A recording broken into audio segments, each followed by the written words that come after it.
Chapter 1. An Unexpected Sealing.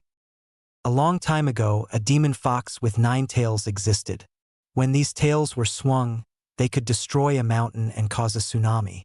To counter it, the villagers gathered some ninjas. On the battlefield, the Anbu, Jounin, and Chunnin of Kanehagakure no Sato were going all out in their fight against the great Kyubi no Yoko. The forest in which they were fighting was littered with the heavily beaten dead bodies of ninjas. Many of these bodies were torn apart, others were crushed into the ground from being stepped on by the great fox or partially eaten. Among the many casualties were men, women, and children who weren't shinobis, and this was to continue if Kyubi wasn't stopped. "We have to hold it off until Yandame arrives," yelled on the injured Jounin before he charged back into fighting Kyubi. "Don't let it get closer to the village," yelled another injured Jounin, kneeling down to catch his breath before he also charged back into action. Moments later, a giant reddish-brown toad known as Gamabunta was seen making its way through the forest toward the great red 9-tailed fox, with a most familiar blonde-haired shinobi dressed and geared like a Jounin standing on its head, wearing a white trench coat with flame designs on the bottom of the coat. This shinobi's presence was a sight for sore eyes to everyone who saw him, except Kyubi. This shinobi was Namikaze's Minato, also known as Yandame Hokage. The great 9-tailed fox growled viciously as he stared straight at Yandame. Seeing the fox in range, Yandame began performing a series of complex hand seals, beginning the process of sealing the fox away. The Kyubi, however, dashed at Gamabunta in the attempt to kill Yandame. Seconds before the Kyubi reached Yandame, however, a brilliant flash of white light blanketed the forest, blinding all who were there. After several moments, the great light died out, returning sight to everyone. Kyubi no Kitsune, Gamabunta, and Yandame were nowhere to be seen. The fighting was over and Kyubi was finally defeated, but at a great cost. Meanwhile, Sarutobi Hiruzen, also known as Sandame Hokage, was in an undisclosed chamber with a crying newborn infant boy resting on a cushion on the ground with candles ceremonially arranged around him. 3 Umbu were also present with Sarutobi. Hiruzen suddenly sensed a very strong chakra making its way toward the baby. He sighed sadly to himself, knowing that Yandame successfully performed the forbidden sealing jutsu, which cost him his life. The chakra suddenly burst into the chamber and made its way into the baby's stomach. Seeing this chakra, however, alarmed Hiruzen. The chakra being infused into the baby wasn't red as anticipated. Instead, this very strong chakra was blue and it gave off a most familiar aura. With a flash, the blue chakra was completely infused into the baby boy, thus completing the sealing. The baby was still crying with a seal on his belly glowing in a majestic blue glow. Hiruzen hurried over to the baby and saw that a most unexpected event had just taken place. "Oh my," the shocked Hiruzen spoke quietly. "This was most unexpected. How could this have happened?" One of the Anbu stormed into the chamber and went over to Hiruzen. "Sandame-sama, Kyubi is gone and so is Yandame Hokage. The sealing was a success, yes?" Hiruzen sighed to himself and spoke.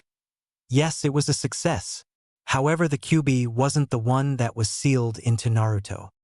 This revelation greatly alarmed the Umbu who were present. "Sandame-sama.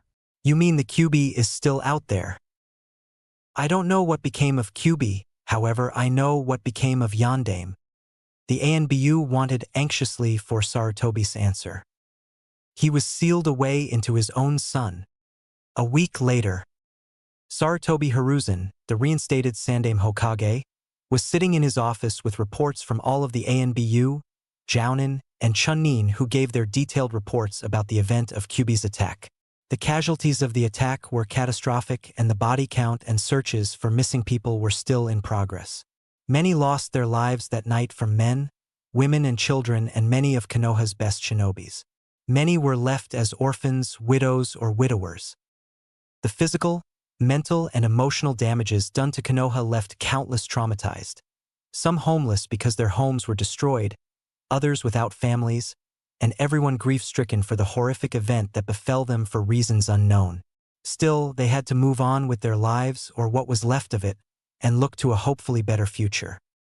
As Hiruzen continued with his paperwork, He turned his attention to the now sleeping Naruto, who was resting peacefully in his crib. He sighed in wonder about how Yondaime Hokage ended up being sealed into his own son with a jutsu that was meant to seal and imprison the Kyuubi no Yoko into Naruto. He had no idea what could have transpired seconds before the Kenjutsu went into effect. But if anything was certain, Kyuubi was gone, and there have been no reports about the Great Fox's presence anywhere, much to everyone's relief. Getting off his chair, Sandaime went over to the sleeping baby. Looking down at the blonde-haired child in wonder as he wondered to himself, Yondaime, exactly what happened during your fight with Kyuubi? How did it end up that you were sealed away? And what became of that nine-tailed monstrosity? Sarutobi continued to look down at the child in wonder as he recalled what happened a few hours after Kyuubi's defeat. Flashback. A week ago. It's been 2 hours since Kyuubi's defeat, and the aftermath was taking its effect on the people. Meanwhile, Sandaime was in the meeting chamber with all of the advisors and clan leaders. The Umbu who were in the undisclosed chamber earlier with Hiruzen were also present and standing guard. Naruto was currently sleeping quietly in Sandaime's arms.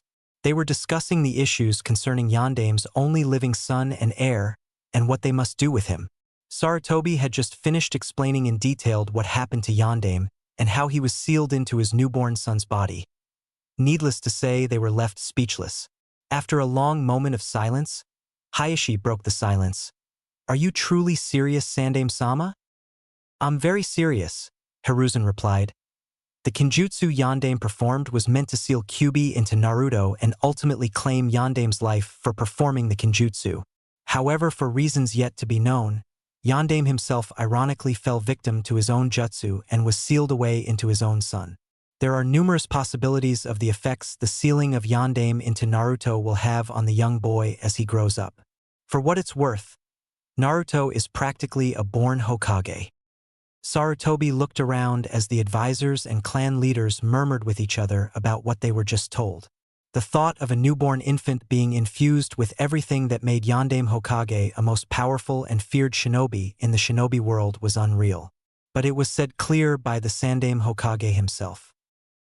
The possibilities and potentials for this child of Yondaime-sama are almost limitless, Hayashi acknowledged.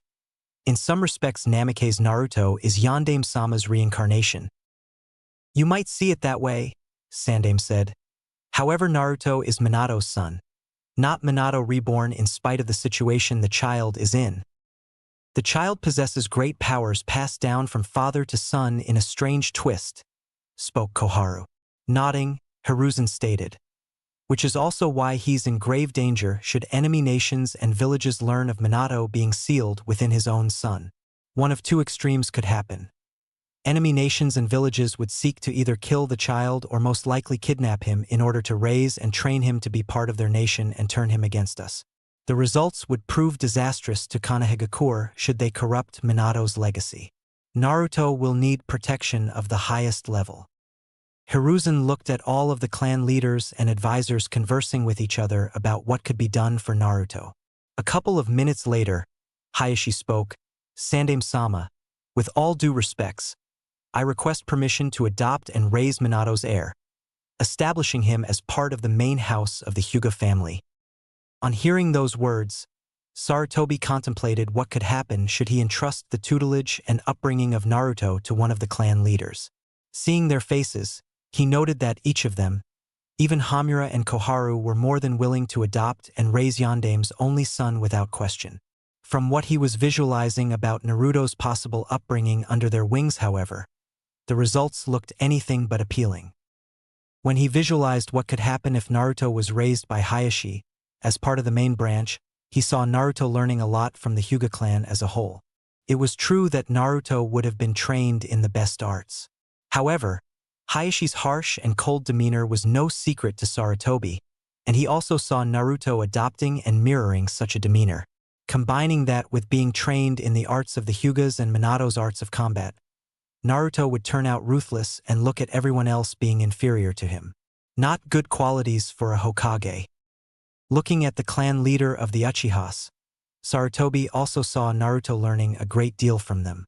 Like the Hyuga clan, however, the Uchiha clan was a proud clan because of the power behind their bloodline limit, and because of their arrogance, he saw Naruto having fierce rivalries with Uchiha prodigies and seeking to prove who'd come out as the dominate figure, especially since Naruto didn't possess their bloodline limit or anyone else's for that matter. With the Nara clan, he saw Naruto becoming a more strategic and deadlier killer since the Nara clan was known for being very skilled in efficient tactics and battle strategies, especially with their ability to manipulate their shadows. After a long mental deliberation, Hiruzen said, "I honestly appreciate your open-minded thoughtfulness in being willing to adopt the child Hayashi. However, I must respectfully decline the offer." Hayashi's eyes widened upon hearing this and spoke, "Sandaime-sama, Naruto possesses great potentials to become one of Konoha's strongest shinobis, and with him under my tutelage, he would become one of the greatest prodigies and Hokages ever produced by Konoha. I acknowledge your good intentions for the child Hayashi and for anyone else here who's willing to take the responsibilities of taking Naruto under their wings." Sandaime sighed and continued, "However, Naruto needs balance in his life. He's already been infused with a powerful Hokage whose knowledge, wisdom, stamina, and abilities will possibly be absorbed into the child in a gradual process as he grows up, no doubt. Because of this, he'll need someone to balance him. For the best intentions of the child, I'll dispatch one of the ANBU here to locate someone of my choosing to raise and teach Minato's heir." Hayashi reluctantly remained silent. Now wasn't the time to argue with the reinstated Hokage, especially after everything that transpired before and after Kyuubi's attack. "Are we to inform the villagers about Yondaime's surviving heir?" asked Hamura. "No," Hiruzen replied firmly with no hint of hesitation in his voice. "Should the people learn that Namake's Naruto is Minato's only son, chances of Naruto being spoiled and pampered by the villagers would be unquestionably high. The child would grow up to be ungrateful and show little appreciation for the things given to him. The results, however, would be the opposite should he learn to earn what's rightfully his than to simply hand his inheritance over to him. Plus, you have to remember that Minato has made a lot of enemies in many lands, villages, and possibly other continents. And as I mentioned before, should enemy villages learn of Yondaime having an heir infused with Minato himself, the results would prove disastrous for both the child and the entire village of Konoha." Everyone in the chamber allowed Sandaime's wisely chosen words to be absorbed as they thought about what he said. "For this reason," Hiruzen continued, "the child's name will be changed. He will adopt the maiden name of his mother as Minato instructed before his battle with Kyuubi. His new name will be Uzumaki Naruto. Everyone will be told that Minato and his entire family have died as a result of Kyuubi's attack. When Naruto grows up and reach a level of maturity that I see appropriate with the ability to look after himself, he will be given everything that belongs to his family and with the truth about his heritage being publicly explained to the people." Everyone present nodded their heads in understanding. Hiruzen remained silent momentarily as he allowed everyone to let his words sink into their minds. With a more serious and firm tone, Hiruzen continued, "Until that time, no one here is make any mention to anyone outside the council regarding the truth about Naruto's true heritage without my or Naruto's consent. If these words of mine are not honored, the act will be regarded as treason, and the punishment will be severe. This is my law as the reinstated Hokage." The ANBU, clan leaders and advisors knew not to take Sandaime's words lightly, especially if they didn't want to incur his wrath. End flashback.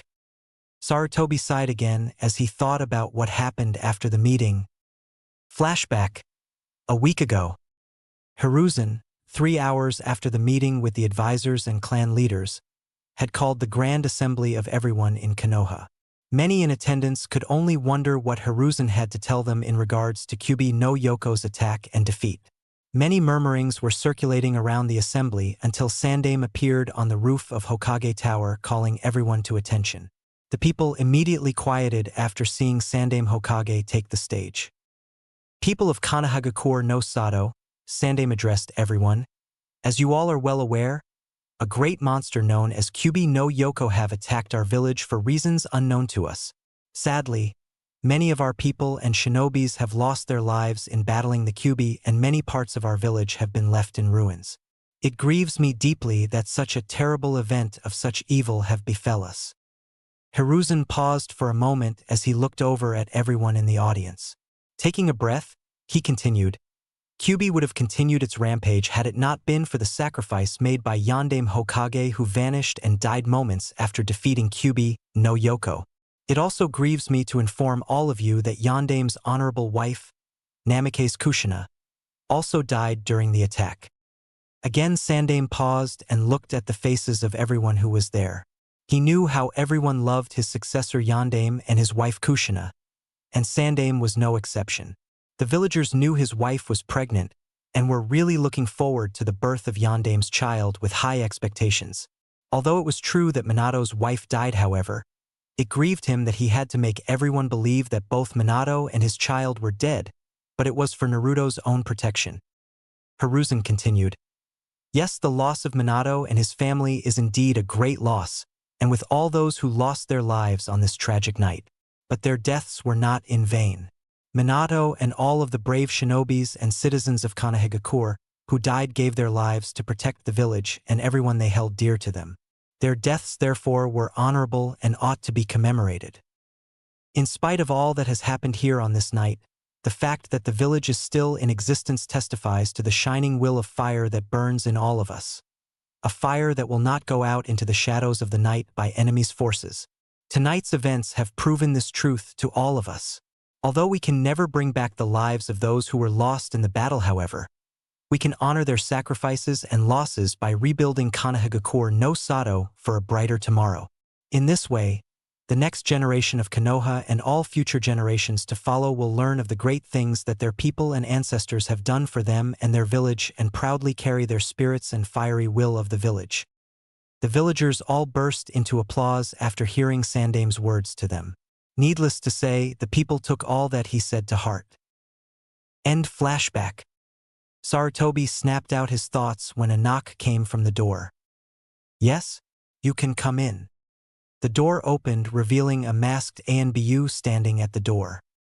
Sandame-sama, the Anbu spoke as he bowed in respects. The one whom you have sent for has arrived. Hiruzen nodded his head to the Anbu, giving him permission to allow the visitor to enter his office. The visitor stepped into the office with the Anbu stepping out and leaving the office, giving privacy to both Sandame and his guest, who didn't have a happy facial expression. Sandame knew that this meeting wasn't going to be a smooth sailing one. Chapter 3. A Reluctant Return. Sandame and his guest looked at each other momentarily, with no words being exchanged between them. After a brief moment of silence between the two of them, Sandame spoke, Senju Tsunade, it's been a long while. Yes, it has, Sarutobi-sensei, Tsunade replied to her former sensei. She was currently in her late 30s and was known by many as the Sucker, one of the legendary Sannin. Tsunade remarked, The Umbu you sent to find me told me that a terrible event happened in here a week ago. Judging from the damages and the looks on the people's faces, I'd say a lot more has happened than what the Umbu was willing to let on. Hiruzen. He also told me that there was another major issue at hand here that was a matter of the utmost importance that requires my presence before you. He wouldn't tell me what it was, saying that only you alone could tell me since it was highly confidential for only my ears to ear. Momentarily paused. In truth, I truly didn't want to return to this village again, although I reluctantly did so since you personally requested my audience. Hiruzen sighed. I understand that a great deal has happened in your life which caused you to grow bitter towards your home village, and I won't make any excuses about it. Before Tsunade said another word, her eyes caught sight of a baby's crib that was at the side of Hiruzen's office. Curiously, she went over to the crib and looked inside of it, seeing a week-old baby boy sleeping peacefully inside. Her mood started to lighten up upon seeing the child. Smiling at the newborn, she asked her former sensei, Who's the cute blonde-haired infant? Certainly he can't be your grandchild, yes. You're right, he's not my grandchild, Hiruzen replied. His name is Naruto and he's Yandame's son and heir. The Sannin's eyes widened in surprise upon hearing those words. Minato had a kid, Tsunade said in surprise and happily. Speaking of Minato, where is he and his wife Kushina? Is Yandame out on some diplomatic business trip in another village with you covering for him here? especially after everything that's happened? And where's the boy's mother? Tsunade saw a certain look on Sarutobi's face, which was a bad omen. Tsunade, Hiruzen started. I humbly ask for you to adopt Minato's child. That was when she looked at her former sensei was if he lost his mind. You want me to do what? Tsunade shouted, causing Naruto to wake up and start crying. Hiruzen sighed again as he went over to Naruto, lifting him out of his crib and into his arms, eventually calming the child. Adopt Minato's son? Tsunade asked in disbelief. Have you lost your mind? Exactly where is Minato and his wife? Tsunade, Hiruzen replied, quickly cutting Tsunade off. Please calm yourself down, Tsunade. In a calmer tone, he suggested, take a seat, Tsunade. There's something that I have to tell you. Sad to say, you're not going to like what you're going to hear. Having no other option, Tsunade pulled up a seat and sat down as her former sensei advised. Hiruzen pulled his office seat over towards his former student and sat down on it with Naruto still cradled in his arms. Hiruzen began explaining, a week ago, the great monster known as Kyuubi no Yoko came and attacked the village. Days before the monster's attack, however, Minato received word from one of his top shinobi about Kyuubi's eventual arrival to Konoha. As you're well aware, Tsunade, Kyuubi's existence was no myth to Konohagakure even before its attack. The people knew what the monster was capable of doing after hearing many stories about the beast's power. Many, however, couldn't understand why Kyuubi was coming to attack Konoha, killing and destroying everything in its path as it made its way to our village. Minato worked night and day trying to find ways of stopping the creature, but had little success. It was a profound burden for him, and the fact that his wife was about to go into premature labor because of the heavy stress and frustration both of them were in wasn't helping.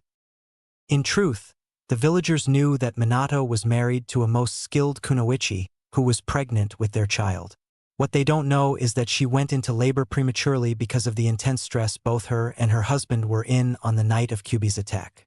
She was secretly rushed to a private medical tent during the attack where to gave birth to their son. Sadly though, because of his wife's severe emotional distress and weakened condition, Kushina died shortly after giving birth to Naruto, and the news of his wife's death devastated Minato. Tsunade was already feeling her tears building up in her eyes before they started falling free down her face. Sarutobi continued, and what severely added more pain to Minato was the ancient Kinjutsu Ugi he finally found to seal away and imprison the Kyuubi no Yoko. The beast, however, was too powerful to be contained in any inorganic vessel or animal. This Kinjutsu Ugi required a newborn human child whose umbilical cord was freshly cut, and there was no other child born that night except his own. In performing the Kinjutsu, the sealer would have to surrender his or her life for the Kinjutsu Ugi to take its effects. Sadly, I could still remember the demolished look on Minato's face when he saw that his whole life's work and the family he so eagerly wanted to have with his wife and son were destroyed within such a short time and reduced to nothing. Even if there was another child born that night, Minato wouldn't have asked any parent to sacrifice their child, or even a child born on that same night who became an orphan simultaneously after losing both his or her parents as a result of Kyuubi's attack into such a harsh burden, especially if he himself wasn't willed to do it with his own child. Therefore he used and sacrificed his own newly born child and his own life for the ritual to seal away the Kyuubi. It was a tragic and cruel burden that broke Yandame's heart, knowing that he lost everything he held dear all in one night, for the preservation of Konohagakure and preventing Kyuubi from doing more destruction and slaughtering than what it already had done. Tsunade started sobbing as more tears came down her face. Hearing this story made her hate the position of Hokage all the more since she lost loved ones who were in some ways connected with the title of Hokage. Hiruzen himself couldn't help but let a few of his own tears fall from his face while retelling the horrific event in detail. He wiped away the tears that fell upon Naruto's face before he continued. Before Minato went to battle the Kyuubi, he asked for one private moment alone with Naruto. I respected his wish, although I stayed close enough to the tent to hear what Yandame was saying. While alone with his son in the tent, Minato allowed some of his tears he held back to fall freely, while cradling Naruto in his arms, apologizing and telling Naruto that this wasn't what he wanted for him. I remember him telling Naruto that he wanted him to grow up in a village where he could have grown and matured into a great shinobi and inherit the village's will of fire with both himself and his mother and be loved by everyone in the village not only as his honorable son but also as Namake's Naruto. But Yondaime knew that wasn't to be because of the monster that attacked and ruined all of his dreams. Yondaime knew that he had to do something since it was both his duty as the Hokage and as a father to protect Konohagakure, to make sure his son had a future in the village he loved so much. Namake's Naruto, my son, you'll be the hero who defeated Kyuubi no Yoko and saved Konohagakure no Sato. Minato whispered to Naruto before calling me back to explain what he wanted me to do. Yondaime made it very clear that he didn't want the villagers to know of his son's existence. At least not yet. Originally, his intention was for Naruto to be regarded as the great hero who saved Konoha by sealing and imprisoning Kyuubi into him. The child's name was changed from Namake's Naruto to Uzumaki Naruto. He was giving his mother's maiden last name in order to protect his true identity and heritage. Although I wished there was another way to bring down Kyuubi, however, I knew that a severe price had to be paid to stop the creature. Naruto was to be made into a living sacrifice with his father giving up his life in order to save Konoha and all who live here. Tsunade didn't want to hear the story any further. Her heart was breaking. It was too tragic and horrible to bear. Before she could interject and tell her former sensei to stop telling her the story, Hiruzen added. However, the situation had taken an unexpected twist after the Kenjutsu was performed. Tsunade's head shot up upon hearing what her former sensei said. He continued. A very strong chakra made its way towards Naruto and infused itself into the boy's belly. However, this chakra wasn't red as we had anticipated. Rather, it was blue. No one knows what happened to Kyuubi after the Kenjutsu was initiated. But one thing is certain, Yondaime was sealed into Naruto. The Sanin's eyes widened in shock and absolute disbelief. She remained silent as her former sensei allowed her to process everything he told her up to now. A moment later, Sandaime went on. No one else outside the village council besides you and a few NBU who's been sworn to secrecy knows this. As far as the rest of the villagers know, Yondaime, his wife and child are dead, along with many others who lost their lives during the attack. Tsunade was left speechless at everything she was hearing. It was so overwhelming both mentally and emotionally. She didn't know how much more she could handle, and she knew that Hiruzen wasn't finished. As a result of this unexpected turn of events, the council and I realized that the situation concerning Naruto has drastically changed. With the boy having Minato sealed into his being, there's no doubt that he'll undergo certain physical and psychological changes in his development and acquire all, if not most, of everything that made Yondaime Hokage the man and shinobi he became known to be in Konoha and the rest of the shinobi world. You mean to say that Minato will take over his own son's body? Tsunade asked in disbelief.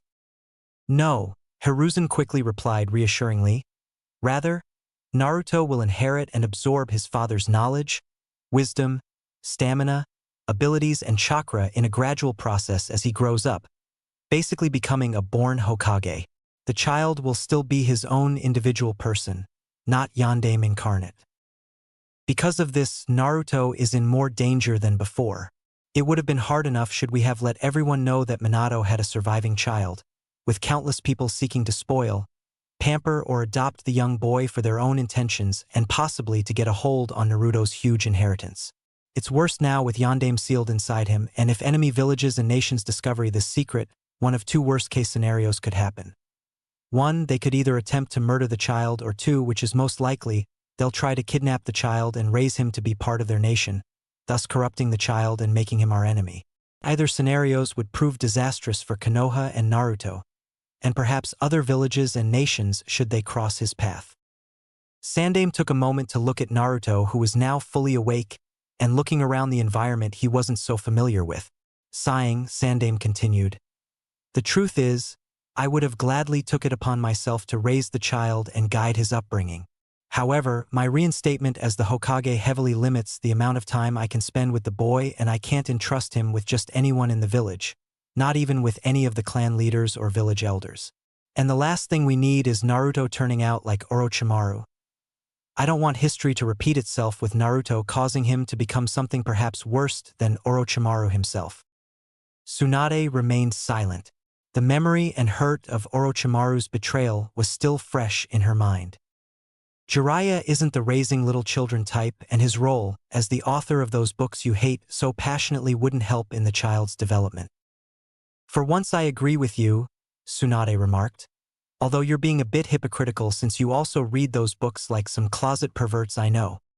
Annoyed by her comment, Sarutobi cleared his throat and continued on with a more serious demeanor.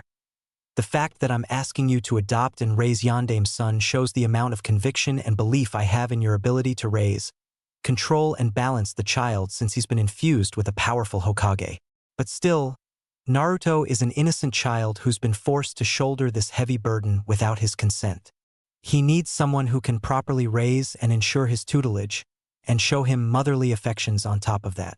I'm more than certain you can also teach him in the advanced arts of medical and healing jutsus. Tsunade heard a lot more than she was bargaining for.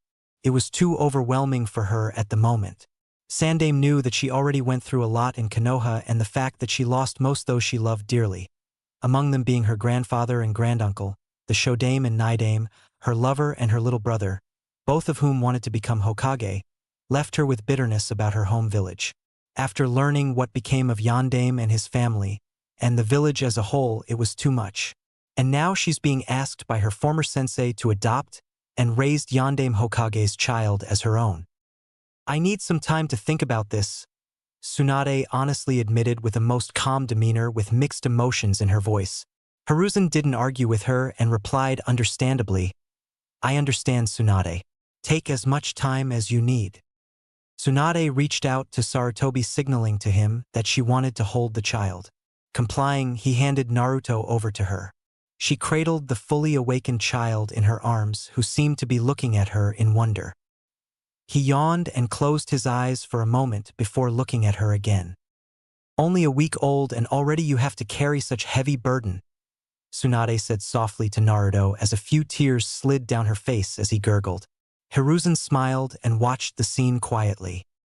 Mother and child. Seeing his former pupil smiling brightly down at what he hopes will be her soon-to-be adopted son, made Hiruzen suddenly overcome with an overwhelming sense of hope for the future. It was odd how, even in the aftermath of the bleakest days, he had found such a glowing sight.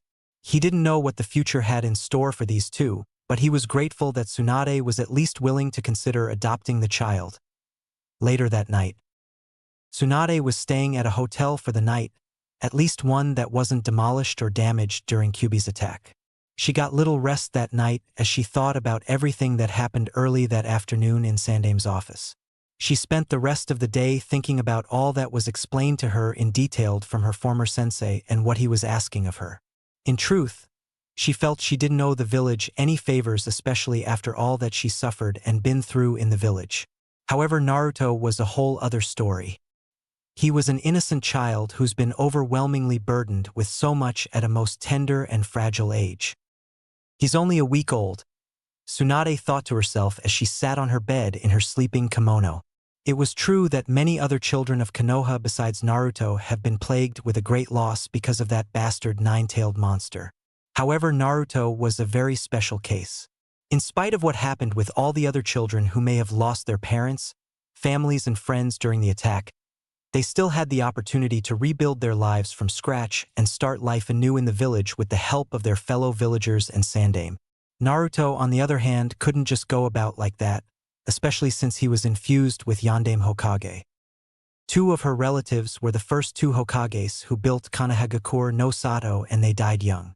Her little brother and lover Dan both wanted to become Hokage because of their intense love for the village and strong desire to protect it, and they both died young before they could live out their desires. Now she's being asked to adopt and raise a newborn child only a week old who'll inevitably grow and mature into a strong Hokage at an unknown young age. That is, if the child lives long enough for that to happen.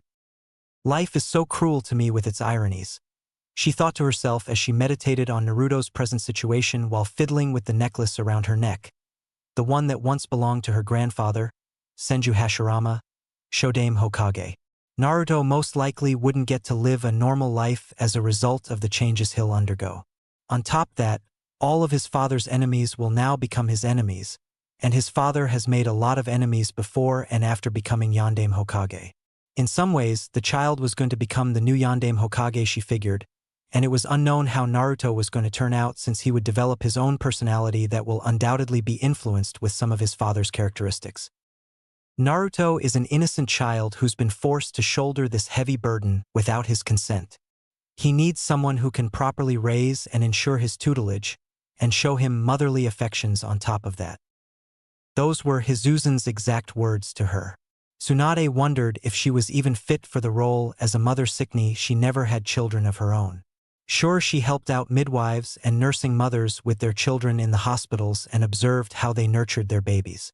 But actually playing the role of nurturing a baby is a whole different story, she acknowledged, and she never nurtured children before. After the death of her lover Dan, before they had the chance to marry, she lost most of her interests and desires to get married and have children. And now she's being asked by Hiruzen to adopt and raise a child who's inescapably going to develop into a new Yondaime Hokage.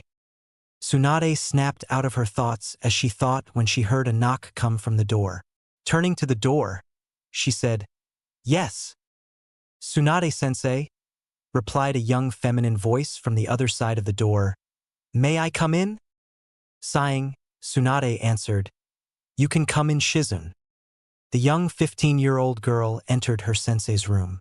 Shinuz entered her sensei's room and went over to her. "Are you all right, Tsunade-sensei?" Shizun asked unconcerned. Tsunade looked at the young girl and said, "I'm fine. Why are you awake?"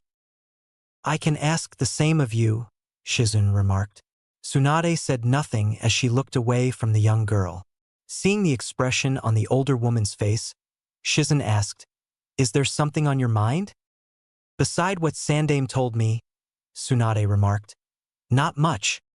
"What did he tell you?" Shizun inquired. "Do you want to talk about it?" Tsunade turned to face the young teen girl. After what felt like an eternity, Tsunade spoke with a serious tone. "Before I tell you, you must swear to never repeat what I'm going to tell you to anyone outside this room." Shizun felt the firmness of her sensei's voice and realized that what was on her mind was no laughing matter nor something to take lightly. Shizun answered sincerely, "I swear it. I give you my sincere word." After taking a breath, Tsunade began relating everything to Shizun in full detail about everything she was told from Hizun. Shizun listened intently as her sensei told her the story uninterrupted. What the young girl heard shocked her to no end, and there was more Tsunade had to tell her. Shizun already had tears falling down her face with some sobbing upon hearing the harsh and tragic account about Yondaime and his son Naruto. This heartbreaking revelation was beyond anything she was expecting to hear. Tsunade herself let a few tears fall down from her face before wiping them away. After Tsunade was done telling Shizun the full account regarding Yondaime and Naruto, she gave the young teen girl some time to absorb everything she was told. A few moments later, Shizun regained her composure as she wiped away the tears from her face. She turned to her sensei and asked, "So no one knows what happened to Kyubi no Kitsune?" Tsunade shook her head. "Not that anyone is complaining. However, it does raises some concern, at least to the Hokage and myself." "But, will you adopt baby Naruto?" "I have been thinking about that since I left the office," Tsunade admitted. "I haven't exactly decided on whether or not I should." "Why not?" Shizun asked.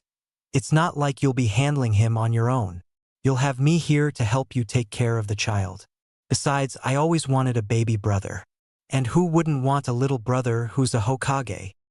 Tsunade looked at her young apprentice with a blank expression. Upon realizing her words, Shizun immediately apologized. "Tsunade-sensei, I'm so sorry. Please forgive me. I didn't mean to hurt your feelings and reopen old wounds. I mean, what I meant to say is—" "It's all right, Shizun," Tsunade assured, knowing fully well that the Shizun was referring to her late kid brother. "I know you weren't trying to offend me. You just got caught up in the moment, that's all. But still, adopting this particular child will be no walk in the park. Hell, adopting and raising any child is no walk in the park and will require a great deal of sacrifices to be made." Tsunade saw the irony with the word sacrifice. especially since Naruto was originally made into a living sacrifice to protect all of the future generations of Konoha and everyone else. Shizune. However, Tsunade continued, Naruto is not just any child who can be adopted and raised by just anyone. I'm amazed that Sarutobi-sensei went so far as to send one of his umbu to find me in order to ask me to raise the child as my own son. Sighed. I'm not even sure if I'm even mother material. Don't say such things, Tsunade-sensei, Shizune retorted with conviction. Sure, you're not perfect and have some bad habits, but hey, no one's perfect and we all have our share of problems. But I've been with you long enough to know that you'd make a terrific mother to that child, and so does Sandaime-sama.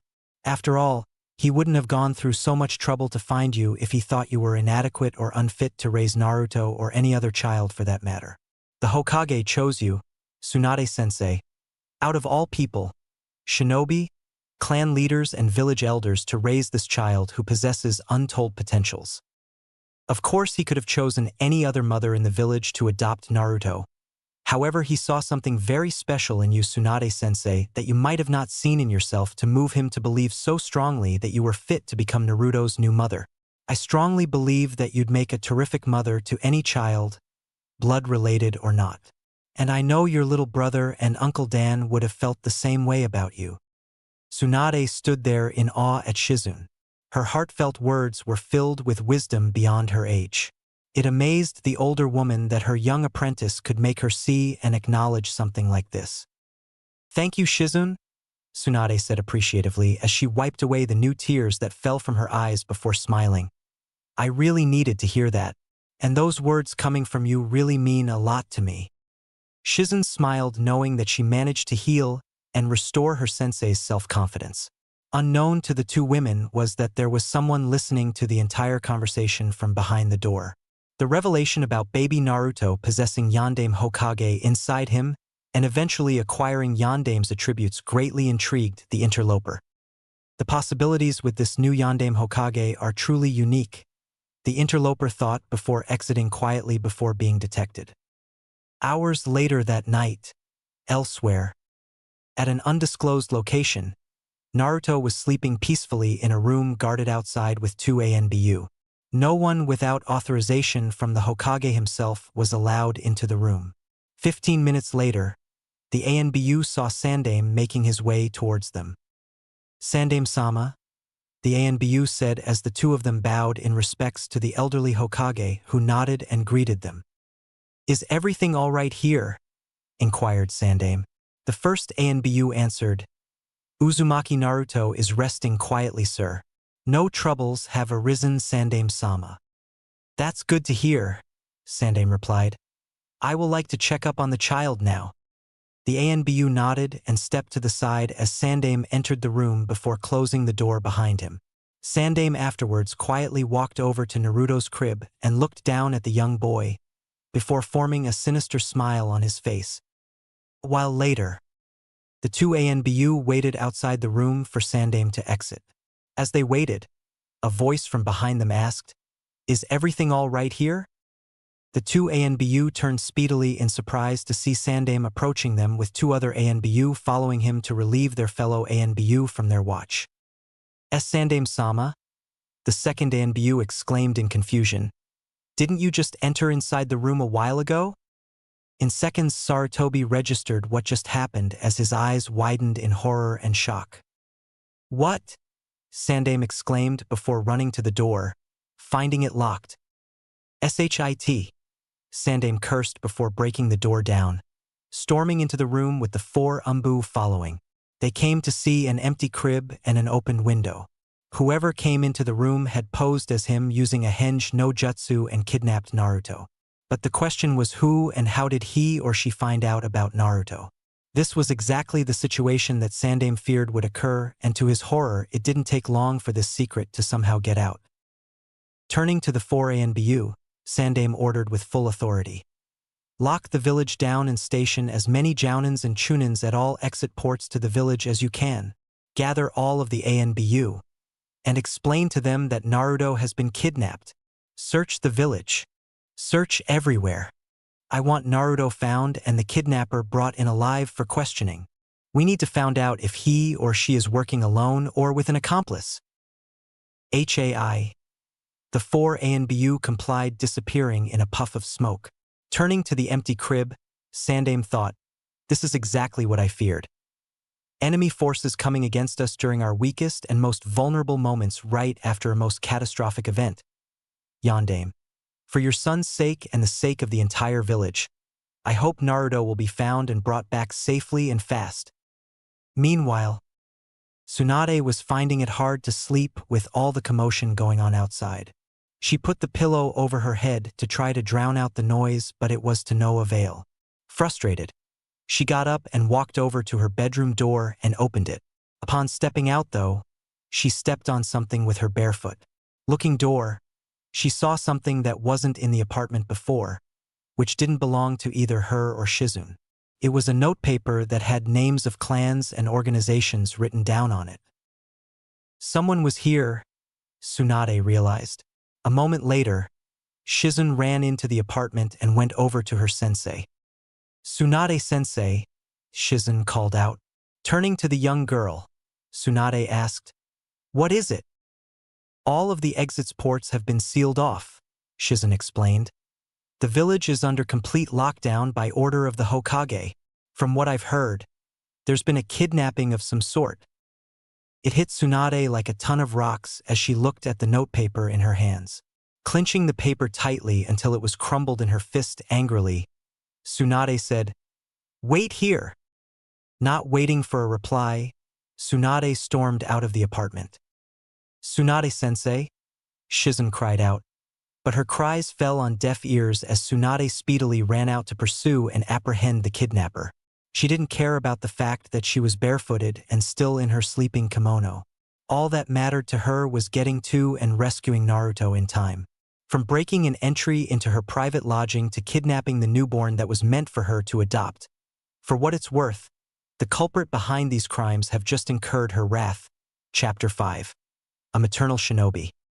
That night, the ANBU were dispatched to rescue and bring back Naruto by whatever means necessary. The villagers had no idea what was going on as the ANBU made thorough all-out searches of everyone's homes, restaurants, shops, clubs, taverns, wherever they could think of.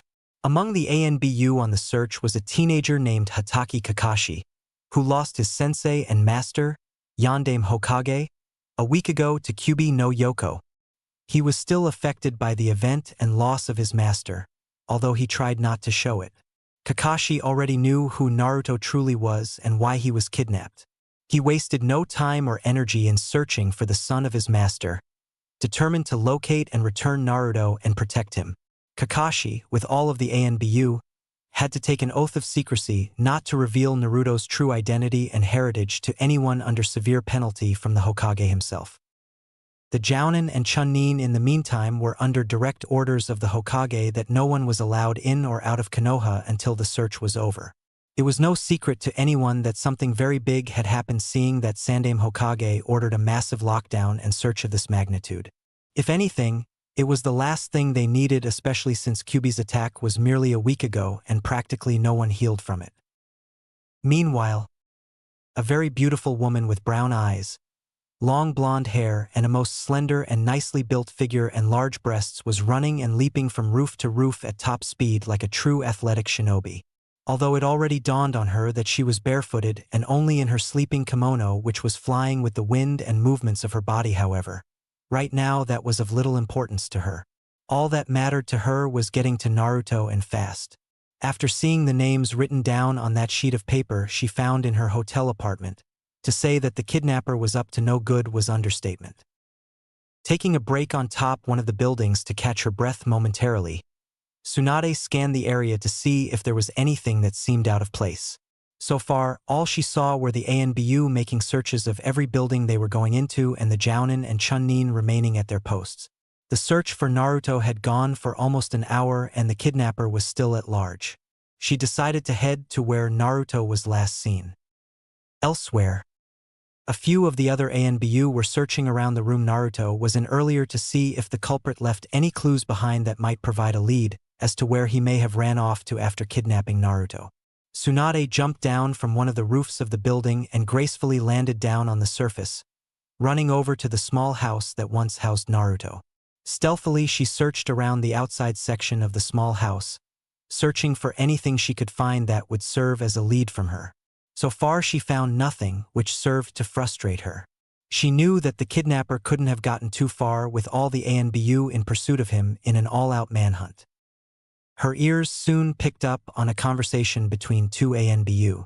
They were conversing with each other on how the kidnapper used a henge no jutsu to deceive their two ANBU comrades into thinking he or she was Sandame. That was when it dawned on her that the kidnapper wouldn't have so foolishly attempt to make an all-out escape from the village so quickly with every ANBU after him or her. Most likely, he or she was hiding somewhere in the village. Leaving the scene, Tsunade went to search for anything that seemed out of place in the village. The ANBU were still searching everywhere with no success. It's been 3 hours and no one has seen either the criminal or the child anywhere. The Jounins reported that no one at the stations attempted to leave or enter the village. Sandame was growing frustrated as he was angry, but managed to maintain a calm demeanor. Tsunade decided to redo her search all over as she ran and leaped from roof to roof. As she was on the move, her eyes fell on a particular young ANBU whose name was Kakashi. She recalled whose student Kakashi was and his status among the ANBU. She was about to take off when something caught her attention. Some of the other ANBU approached him asking why he strayed from where he was assigned to search. He made a quick excuse before taking off to perform his job as the other ANBU went on their way. Tsunade decided to secretly follow Kakashi and see where he was going.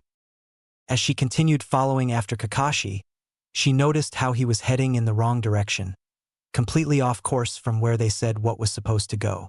Something unprofessional of an ANBU who was supposed to know the routes of Konoha inside and out. Something was up, she realized, as she continued secretly following after him. She soon noticed that he went into a small hut of some sort for a few moments and came out with what looked like a backpack filled with additional searching gear. Kakashi then took off towards the main exit port where he met up with two Jounins stationed at the port. Acknowledging his higher rank and explanation for him to begin his search on the outer skirts of the village, the two Jounins stepped aside as Kakashi hurried out from the exit port. Tsunade saw this and gave way to chase speedily before the Jounins noticed her presence and departure. A while later, the same two ANBU went to regroup with 4 other ANBU when they ran into a most familiar ANBU who was heading towards them with Sandame. Kakashi, as the first ANBU, "What are you doing here? Didn't we just meet up with you a while ago?" "What do you mean?" Kakashi asked. "I was with Sandame-sama for the last hour." That was when it dawned on Kakashi, Sandame, and the other ANBU. "Which direction did you see the other me ran to?" Kakashi asked as he, Sandame, and the other ANBU gave way to chase after the phony. It was clear that this kidnapper was a clever and elusive deceiver, whoever he or she was. Meanwhile, Kakashi was running through the forest with the backpack leaping from tree to tree at top speed. Tsunade was in hot pursuit of Kakashi, but kept a safe distance until she knew where he was going. As of now, they were a good distance from the village and Tsunade didn't like where this was going. Soon she saw him touch down into clear open field, but she kept herself hidden in the trees as she looked on. After making sure he was in the clear, Kakashi placed the backpack down on the grass and dispelled the henge that was around him. "Kai!" he said as the henge collapsed, revealing his true appearance. The man was geared in a standard Konoha Jounin uniform. He had brown hair and a Konoha forehead protector that had a slash across it. Clearly this shinobi is a missing nin of Konoha, Tsunade realized. This helps to explain how he was able to deceive and elude the ANBU, Jounin, and Chunin. He might even be a former ANBU himself. Tsunade soon saw that the henge on the backpack also dispelled, revealing none other than baby Naruto sleeping in a carrying baby basket with 2 straps to place over your shoulders. The missing nin looked over at Naruto and said, "Yandame Hokage, reduced to an inescapable captivity inside your own child. A fitting undoing for the likes of you. I'm sure I can beget a hefty price from any village or clan who'd love to buy your child." "That's not going to happen," declared a feminine voice. Realizing he wasn't alone, the missing nin looked around and shouted, "Who's there? Show yourself." As if on cue, Tsunade leaped from the tree she was on and landed down on the ground facing her enemy. Her beauty and current appearance, however, was anything but what the kidnapper was expecting. Seeing that she was barefooted and barely had anything on besides her sleeping kimono and what little fabric was underneath it with the wind blowing the kimono, the missing nin fought hard to maintain his composure and not suffer from a massive nosebleed. Upon seeing her face, the kidnapper recognized who the blonde beauty was. "Senju Tsunade," he said, "one of the legendary Sanins. Didn't expect to find you out here on this night barely dressed. I didn't know you were that type of kunoichi." "Shut up," Tsunade retorted angrily. "You're the one who broke into my hotel room." "I did," he admitted. "Tell me though, how did you know I broke into your apartment?" "You left traces of your intrusion," she replied, showing him a crumbled piece of paper. "A list of clans, villages, and organizations." The missing nin cursed under his breath and answered, "Originally, after I found out about you returning to Konoha, I was going to attack and kidnap you while you slept and sell your body to the highest bidder. However, after overhearing the conversation between you and that little girl concerning Yondaime and his son, I saw that kidnapping and selling the child instead would bring me more money than any Sanin's body could." "Bastard," Tsunade retorted as she got in her fighting stance. "You will not leave this land with the child." "Oh," replied the missing nin, "and you intend to stop me, I presume. All right then, I'll take you out and sell both you and the child." Performing some hand seals, the missing nin said, "Kara no Tsuyosa no Jutsu." Tsunade at that moment felt as though something was torn out of her as she fell to the ground on her knees and left hand while holding onto her chest with her right hand. She was breathing hard and felt unexplainably weak throughout her body.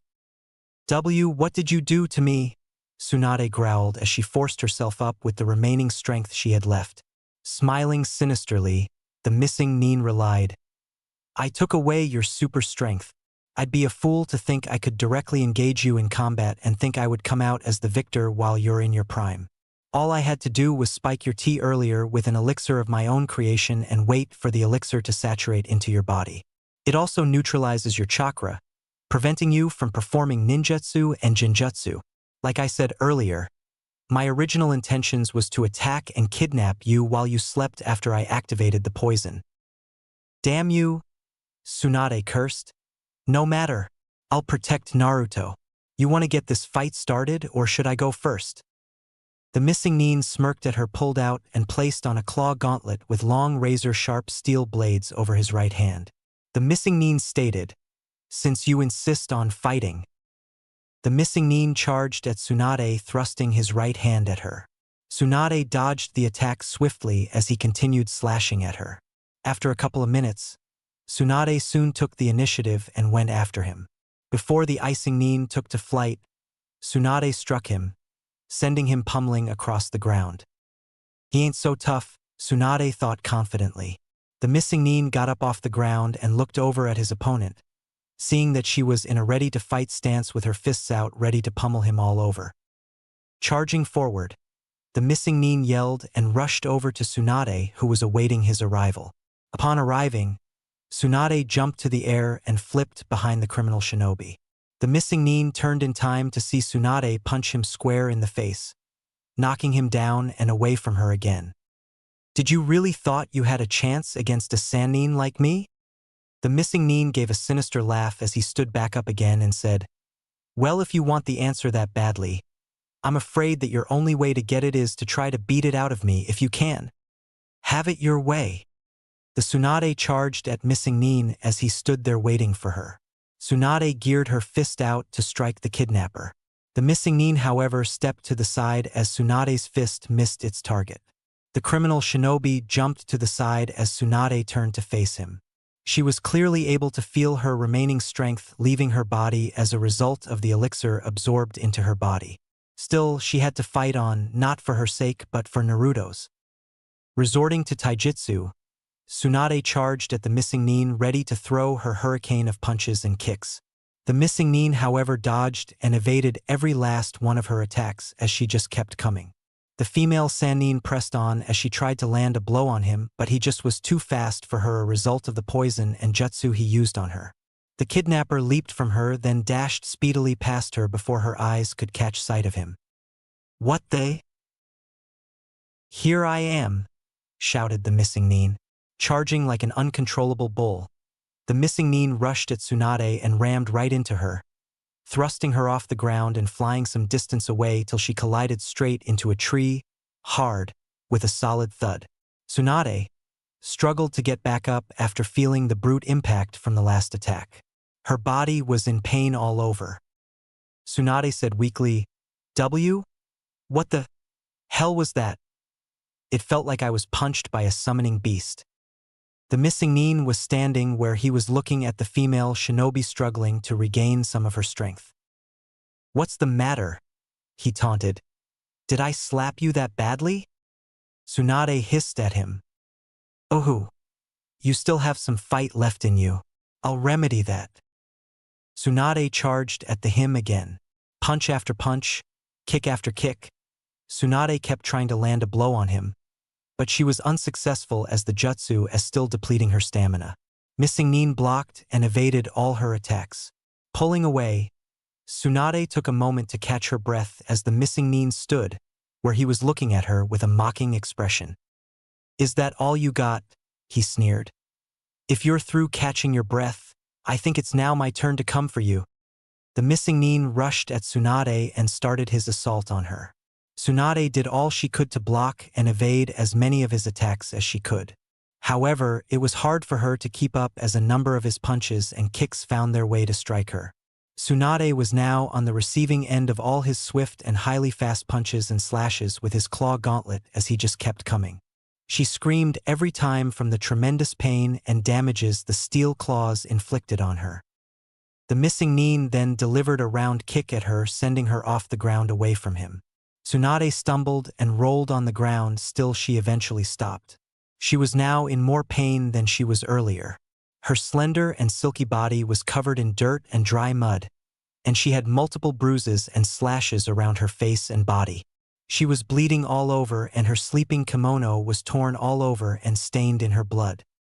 "It's a pity that I had to tear apart and desecrate such beauty," the missing Nin remarked.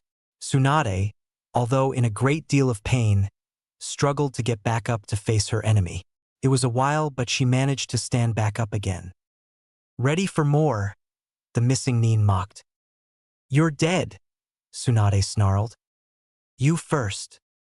With the remaining strength she had left, Tsunade ran to the missing Nin and started fighting with him again, trying to throw as many punches at him as she could. But to no avail, she was unable to hit him once as he kept dodging all her punches. The missing Nin then punched her away as she fell to the ground. He then yelled and dashed toward her with intent on hurting her more. Tsunade saw him leap and flip to the air before suddenly he cast his feet down in a landing position to land on top of her feet first. Seeing this, Tsunade quickly rolled away as he landed down on the ground, only to see him jump back up again and land on one of the tree branches. Finding where he was, Tsunade ran to one of the tree and ran up it to reach the same height as him. Afterwards, she pushed herself off the tree and threw herself towards him on the tree he was standing on with her fist out. The missing Nin was knocked off the tree and was sent falling straight down to the ground on his back as Tsunade landed where he was previously standing. Seeing where he was lying, Tsunade jumped off the branch with her feet in a land position to land on his chest. Missing Nin, however, saw this and curved his legs back and placed his feet up. Tsunade gasped when she saw this, but was unable to get away as she landed down on his feet. After making contact, the missing Nin thrust her away back high into the air. Tsunade flipped in the air as she now started to descend down from the air. The missing Nin flipped back up and saw Tsunade making her way toward him. Before she could land, he rushed and speedily jumped toward her and delivered a solid kick to her chest, sending her flying straight into a nearby tree that she crashed into before hitting the ground and lying there motionlessly. Seeing that she wasn't getting back up, the missing Nin took it that he came out the victor and said, "I must say, Tsunade, Taking you down even when you're weakened was no easy feat. No bitch like yourself has ever caused me so much trouble." Upon hearing that, Tsunade tapped into a newfound strength. If there was one thing Tsunade never took kindly to, it was being called a bitch. The missing Nin turned and started off towards Naruto, failing to take notice of what was happening behind him. With a newfound strength, she stood back up, no longer feeling any pain through her already battered and cut-up body. The missing Nin felt a very strong killer intent from behind him. He turned around and saw Tsunade standing there with a facial expression that sent a cold chill down his back. With eye-popping speed, Tsunade dashed to the missing Nin and delivered a rock-hard punch to his face, sending him flying off the ground before beating on him with excessive brutality and speed. The missing Nin had neither the time, strength, speed nor ability to evade this new and brutal attack, as he was being clobbered, punched, and kicked all over from head to toe at pure speed with devastating efficiency. Tsunade then jumped and thrust both of her feet straight into his chest, sending him flying fast off the ground into the air before crashing hard into a tree, forming a body-shaped dent into the tree. His body was heavily battered, and he also had a blood coming down his mouth. The missing Nin had no strength left in him to move or fight anymore. During the assault, Tsunade, being an expert in human anatomy, inflicted severe damages to certain parts of his body, organs, and nervous system, making him completely vulnerable and defenseless to any attack. Tsunade slowly walked over to the battered kidnapper as he looked at her coming towards him. Reaching him, she looked down at him with a cold, unsympathetic expression on her face. Tsunade was able to see the expression of anger on his face, but she was able to see that his eyes reveal the actually truth to her. She saw the fear radiating through his eyes. He was very afraid, even though he was trying not to show it. He wanted to move and fight, but found himself incapable of doing anything. Tsunade soon heard Naruto wake up and begin crying for attention. Seeing that the kidnapper was no longer a threat, Tsunade went over to tend to Naruto's needs. Reaching the baby, Tsunade knelt down and picked up Naruto from the carrying backpack while keeping him wrapped in his blanket. Sitting down on the grass while leaning up against a tree nearby, Tsunade cradled and rocked Naruto in her arms, calming him down. Despite the fact that her body was going numb, she smiled brightly at Naruto as he gurgled. She moved closer to him and planted a soft kiss on his forehead. "My little Naruto," Tsunade said affectionately. "I risked my life to save and protect you, and I'll happily do it again for you, my little Naruto." Moments later, Sarutobi, Kakashi, and the ANBU arrived on the scene and saw a heavily battered and weakened Tsunade singing and cradling the now sleeping Naruto in her arms affectionately in spite of her horrid condition.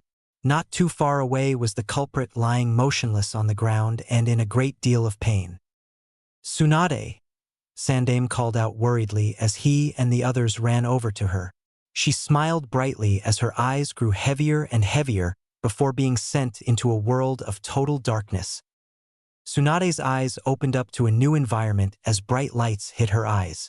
She strained a little before her eyes readjusted themselves to the environment. She found herself in patient's clothes and lying on a medical bed with bandages around some parts of her body and face. But the pain she had before was gone. There was a 4 needle inserted into her right arm with and a few wire attached to her upper chest area where her heart and lungs were monitoring her vitals. She realized that she was at Konoha Hospital. Looking around her room, she saw that it was nicely decorated and had bouquets of various flowers with Yamanaka florist shop's compliments. There were wrapped gifts, baby accessories, congratulation and get well cards seated on 2 tables. Sitting up, she then turned and found Naruto resting peacefully in a medical baby crib stationed next to her bed. She smiled bright upon seeing that Naruto was safe and without so much of a scratch on him. Several minutes later, the door opened revealing Shizune, Kakashi, in his ANBU gear and dog mask, and Sandaime entering the room before closing the door behind them. "Tsunade-sensei," Shizune said happily, "you're finally awake. I was so worried." "How long was I out?" Tsunade inquired. "Nearly 4 days," Sandaime answered. "That missing Nin contaminated you with a massive overdose of chakra poisoning. If you were an ordinary woman, you'd have certainly died within mere minutes. But because you're one of the Sannin, the poison didn't kill you. Rather, it served to severely weaken and eventually paralyze you. You fell into a coma after the poison took full effects on you. Needless to say, I'm happy we found you when we did after your battle. The crippled and disabled missing Nin has been handed over to Ibiki for interrogations after we found that notepaper of his. Aside that, the doctors were able to fully heal you and completely remove the poison from out your body. Since then, you've made a full recovery and will be able to leave this hospital very soon. How did you explain the whole village lockdown and search incident? Tsunade asked. Smiling, Sandaime explained. I explained to everyone that your newborn son was kidnapped by a traitorous shinobi who was intending on selling away your child to one of our enemy villages, and that you went after the kidnapper yourself in spite the fact that the ANBU was on the job. If anything, kidnapping the son of one of the loyal legendary Sannin is an S-class crime. That explains all of the gifts and other valuables found here in my room, Tsunade acknowledged. Everyone believes Naruto to be my son. Officially, Sandaime interjected and smiled. He is your son. Senju Uzumaki Naruto is now his new official name. I already took care of all of the documentations and paperwork. You're officially his new mother. Tsunade smiled brightly on hearing that. Looking over at the still sleeping Naruto, she lifted him off his bed and cradled him in her arms affectionately. Looking at her, Sandaime said, You doubted whether you'd make a good mother to the child Tsunade. But after what Shizen explained to me and what I saw for myself after your battle with the kidnapper, I knew I made the best choice, sighed. It grieves me though to think that all this time I was so worried about enemies from the outside kidnapping Naruto when also I should have been worried about potential traitors from inside these village walls. And it nearly cost us greatly. We live and learn, Sarutobi-sensei, Tsunade remarked. We can't always predict what'll happen next. Kakashi removed his ANBU dog mask and went over to the Naruto who was still resting in Tsunade's arms. He looked at the child with interest and said, I'm still trying to accept the fact that my master is trapped inside his own child. The irony of the situation is rather unique. It's a shame I won't be able to take care of the born Hokage child myself. After all, Naruto is the son of my master, and as his father's former student Kakashi, Sandaime interjected, causing the ANBU to turn to him and stand at attention.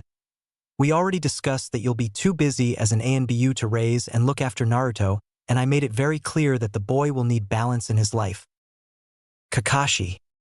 However, Sandaime continued, after what happened a few days ago, it's clear that the boy will be facing dangerous enemies from both in and outside these village walls, especially since that notepaper we found had names of a few of Yondaime's enemies.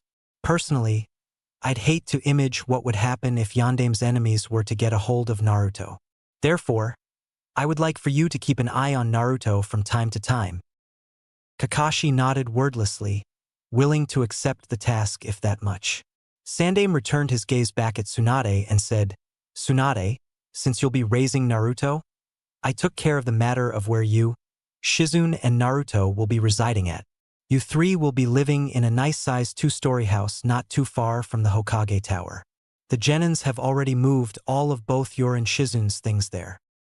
How much is it going to cost me? Tsunade joked, although she was truly in debt to some people whom she owes money to. Some of debts resulted from her gambling habits. It won't cost you a thing, Sandaime assured. I bought the house and it's fully paid for. Everything else, though, will be on you, except the gifts, of course. Tsunade smiled and nodded wordlessly. Now with that taken care of, I'll be returning back to the Hokage Tower, Sandaime said. I'll assign some Genins here to take all of the gifts and accessories here and bring them over to your new house, Tsunade. Kakashi stand guard outside the room until the Genins arrive here. Tsunade will be leaving for her new home this afternoon. Kakashi nodded before putting his mask back on as both he and Sandaime exited the room, leaving both Shizune and Tsunade alone in the room with Naruto. The two women looked at the child who was now fully awake in Tsunade's arms. Life was going to be pretty interesting for Tsunade, Shizune, and Naruto. A month later, reconstruction of Kanehagakure no Sato was currently underway. Everyone was working together to rebuild the village and help whomever were in need of relief and comfort because of Kyubi's attack. Tsunade and Shizune were living in their new two-story house with Sandame's compliments. They couldn't live in the Namikaze manor for obvious reasons since Naruto wasn't of age to claim his inheritance. However, they were satisfied with what Sandame gave to them. It was a nicely sized house, comfortable enough for the three of them since they were going to be the only ones living there. Tsunade was provided with gifts and accessories any new mother would need in caring for a newborn. From diapers, water and milk bottles, a stroller, baby clothes, the works. She took it that this treatment was given to her because she was the legendary slug Sannin, but she sure as hell wasn't complaining, especially since she didn't have to pay it back much to her delight since she was already in a high debt rate. Over the month, both Tsunade and Shizune looked up various books on child psychology and parenting and applied whatever helpful advice they found. As challenging as being a mother was, Tsunade was growing fonder of the role than she ever expected, and Shizune could testify to that. A week later, that afternoon at the Senju residence, Shizune was walking towards Tsunade's bedroom with a bowl of warm water and a wash rag. Tsunade had intended on cleaning Naruto after he woke up from his nap. Reaching the door, she knocked on it and waited for a reply. "Yes," Tsunade asked from inside her room. "May I come in?" Shizune asked. "Need you ask?" Tsunade sighed. "Just come in. The door isn't locked." Complying, Shizune opened the door and proceeded into the room. "Tsunade-sensei, I got the bowl of warm water you asked dash." Shizune wasn't able to continue her statement when her eyes came upon a shocking sight.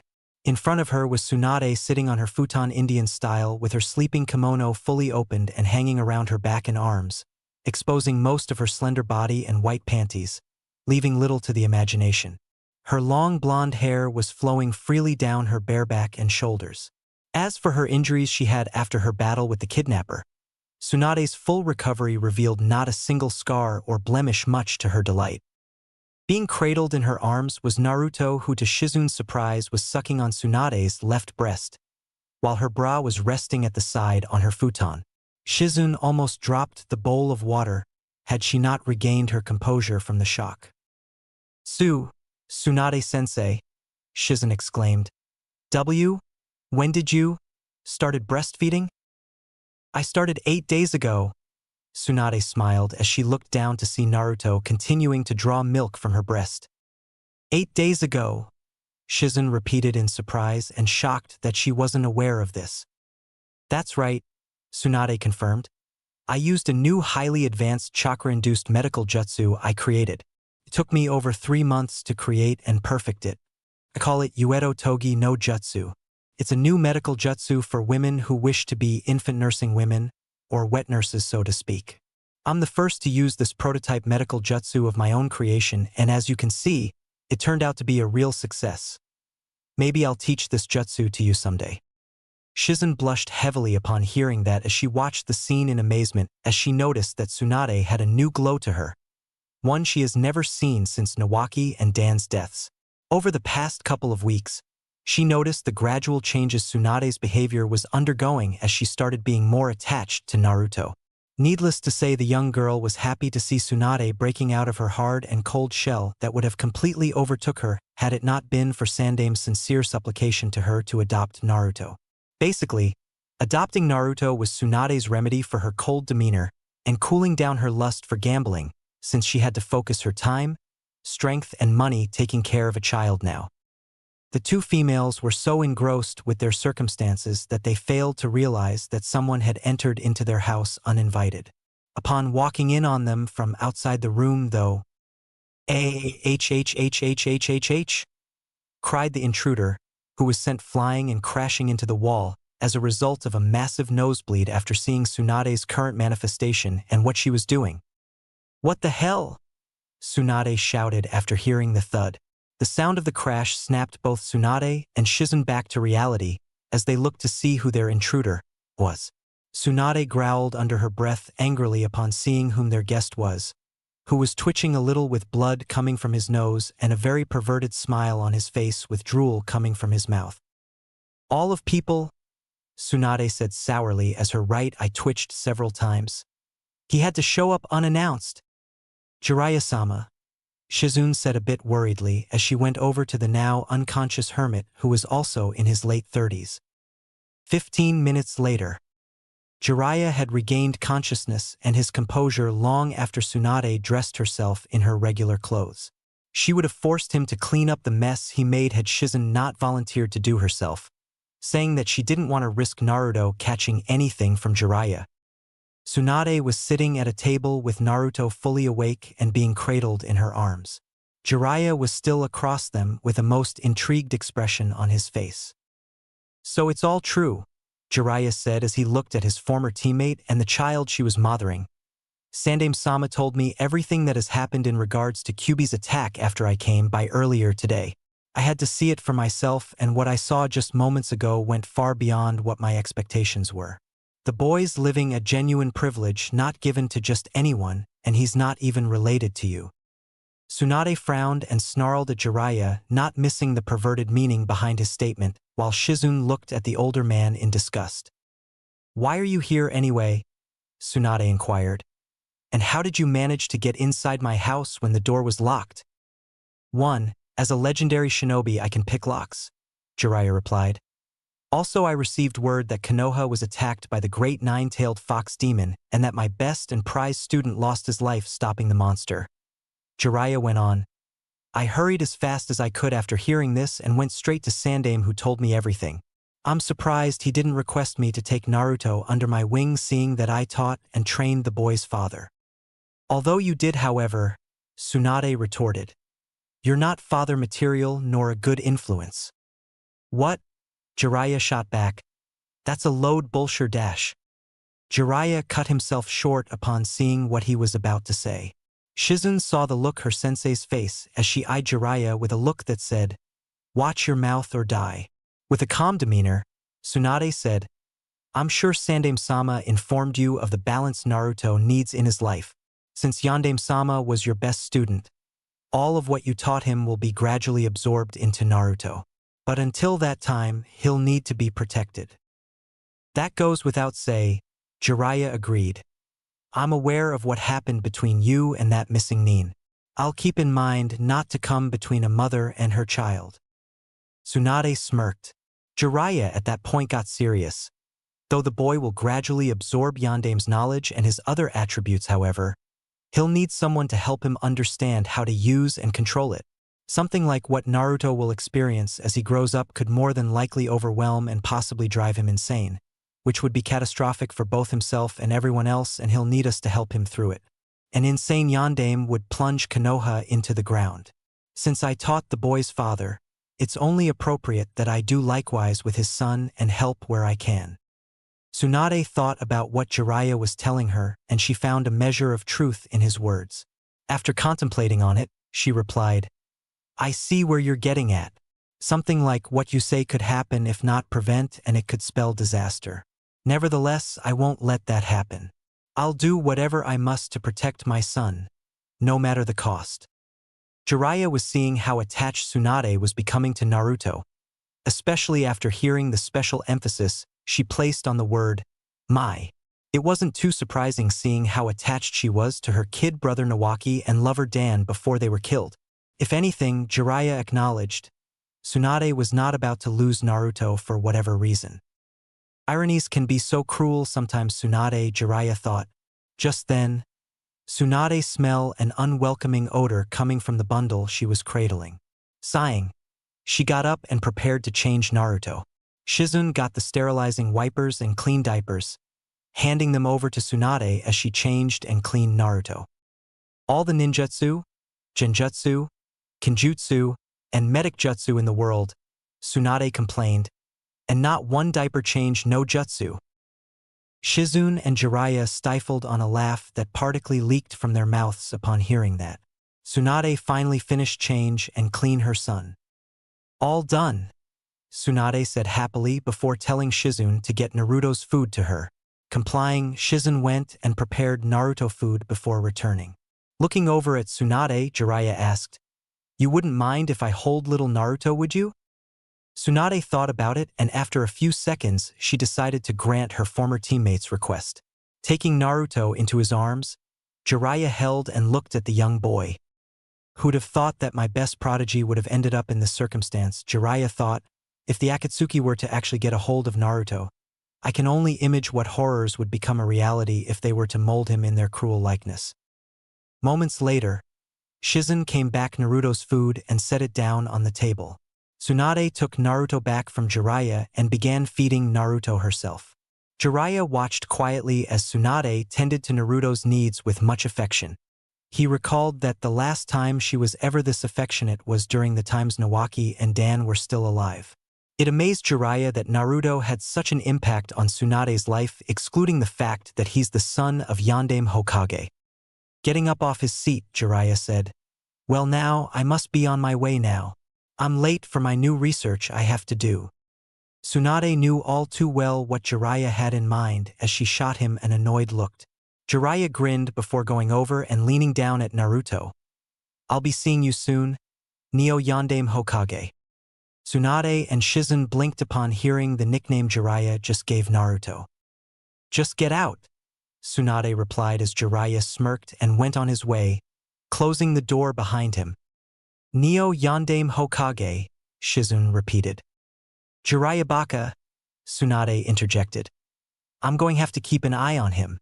I'd hate to have my son adopt his perverted bad habits."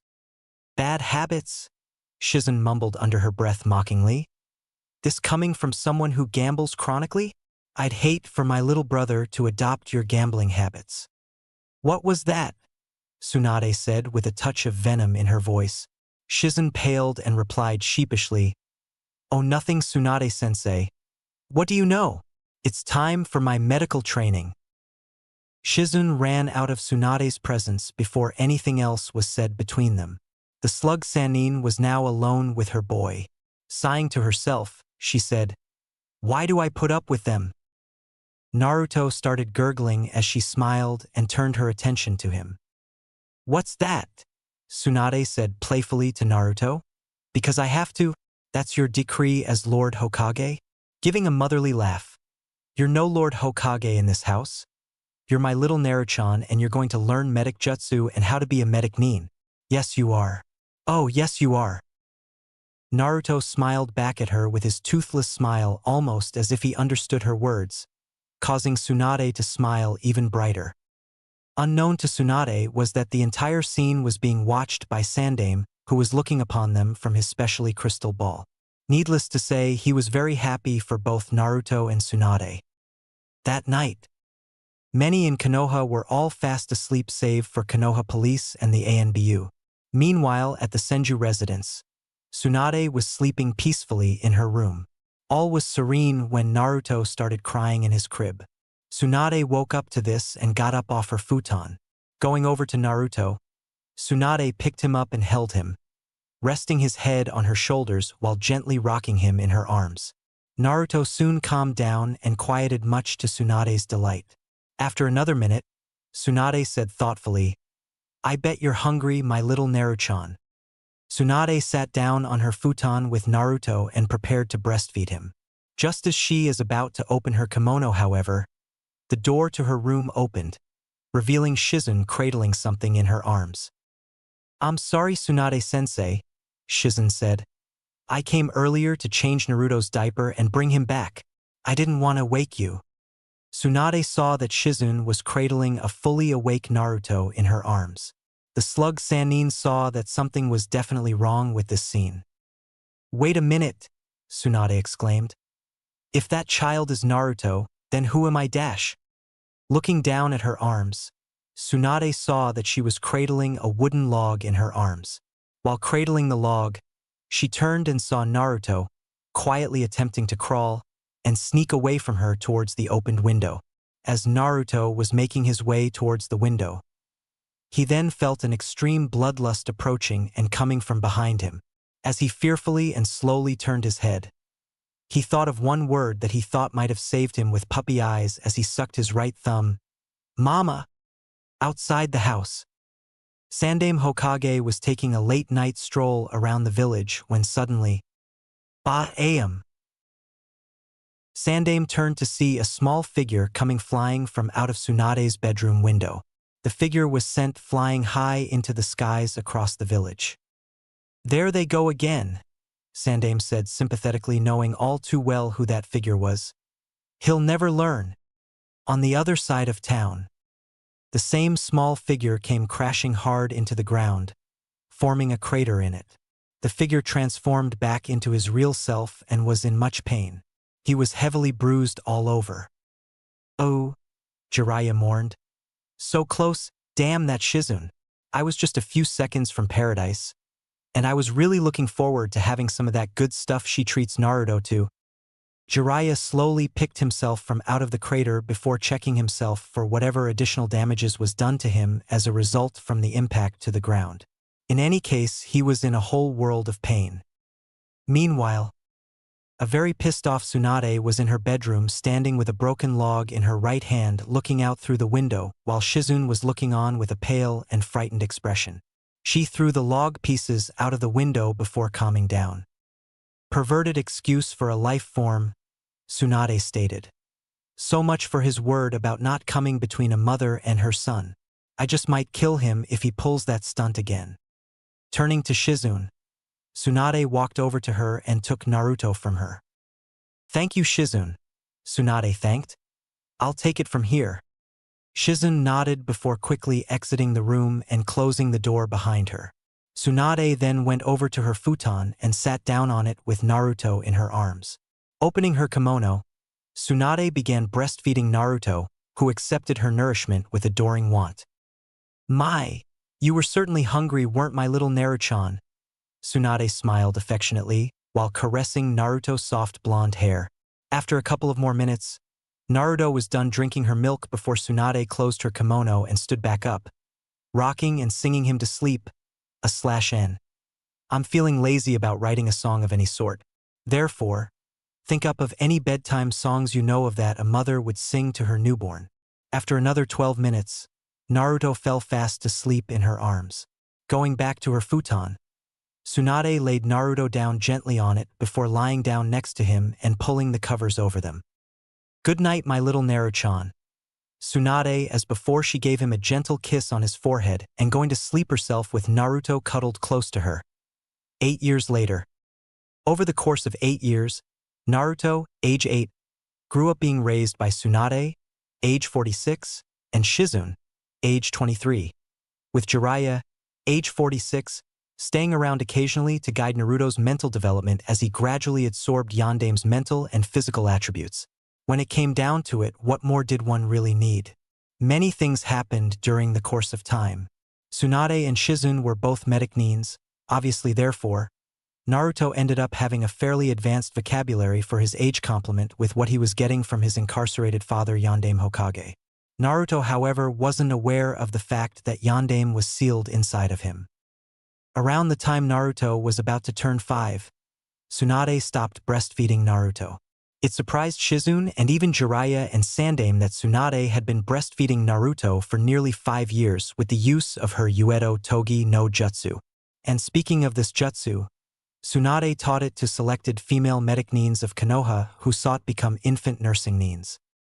To say that this new medical jutsu was a mere success would be an understatement, as many of females medic nines from other villages travel to Konoha to learn this new medical jutsu, along with whatever other new medic jutsu they could learn.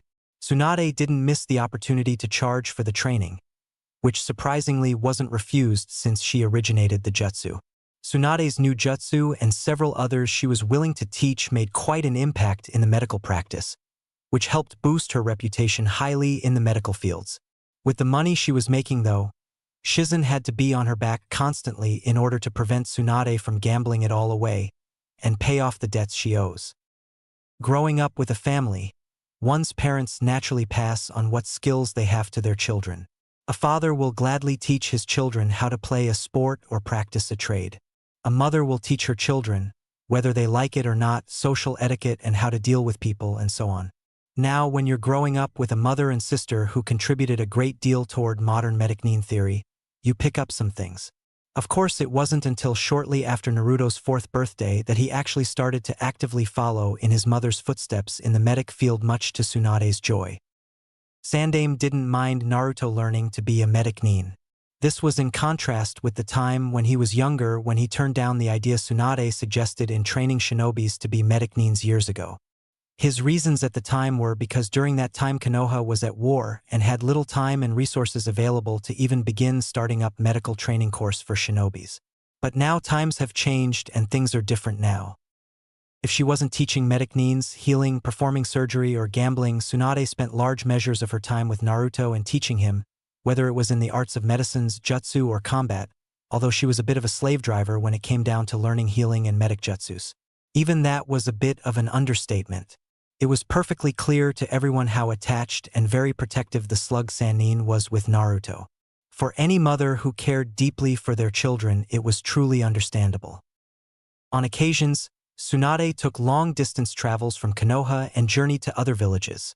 Whether it was for medical businesses or gambling fun, Naruto was taken wherever she went, and Shizune followed, of course. Shizune and Naruto became very close as she became a big sister figure to him, thus being called Shizune-nichan by Naruto. To Shizune's dismay, though, Naruto did pick up some of Tsunade's habits on gambling. However, to Tsunade's annoyance though, Naruto was actually a little better than her and even won a few games to Shizune's surprise. Sandaime became like a grandfather to Naruto, although he's rather annoyed at the fact that Naruto constantly refers to him as either old man or old geezer, something he suspects the boy picked up from Tsunade. Once in a while, Sarutobi would pay Jiraiya some visits during his training session with Naruto. From what Sandaime was seeing, Naruto was making impressive progress. The aged Hokage knew of the nickname Jiraiya gave Naruto and found it fitting in some respects, although Jiraiya would call Naruto Neo Yondaime Hokage in a surprisingly mocking way, since Naruto started calling him Eroji-san, perverted uncle. In spite of this, Jiraiya did become an uncle figure to Naruto, a perverted uncle nonetheless though. Although he helped in training Naruto in how to control some of what he already acquired from Yondaime without his knowing of it yet, however, Naruto grew annoyed at the number of times Jiraiya would get distracted for periods of time in looking at pretty girls and women when he was supposed to be training him instead. One day, during Naruto's training with Jiraiya, Naruto's frustration in Jiraiya repeatedly paying little attention to him and watching a bunch of 18-year-old girls in bikinis play together in a water stream boiled to the point that Naruto ran and punched him so hard with all his strength that Jiraiya literally was sent flying high in the sky before crashing down into the stream where the girls were. Needless to say, the girls welcomed the pervert with anything but opened arms as they inflicted additional injuries on him as he cried for help. Tsunade laughed her ass off in tears when she found out about the incident. Evidently, Tsunade's temper also rubbed off on Naruto. However, it shocked and amazed her, Shizune, Kakashi, Sandaime, and Jiraiya, who was on the receiving end of Naruto's fist, that Naruto had also acquired a large portion of Tsunade's raw super strength. Tsunade's research revealed that her almost 5-year practice and use of her Uedo Togi no Jutsu, wet nursing technique, with Naruto resulted in Naruto being permanently infused with her strength since her milk was induced with her chakra. However, it seemed that he was only able to tap into that raw strength in large quantities during a mental or emotional episode of some sort. So even though the strength was there, however, he still doesn't fully know how to perfectly tap into the whole thing and use it at will.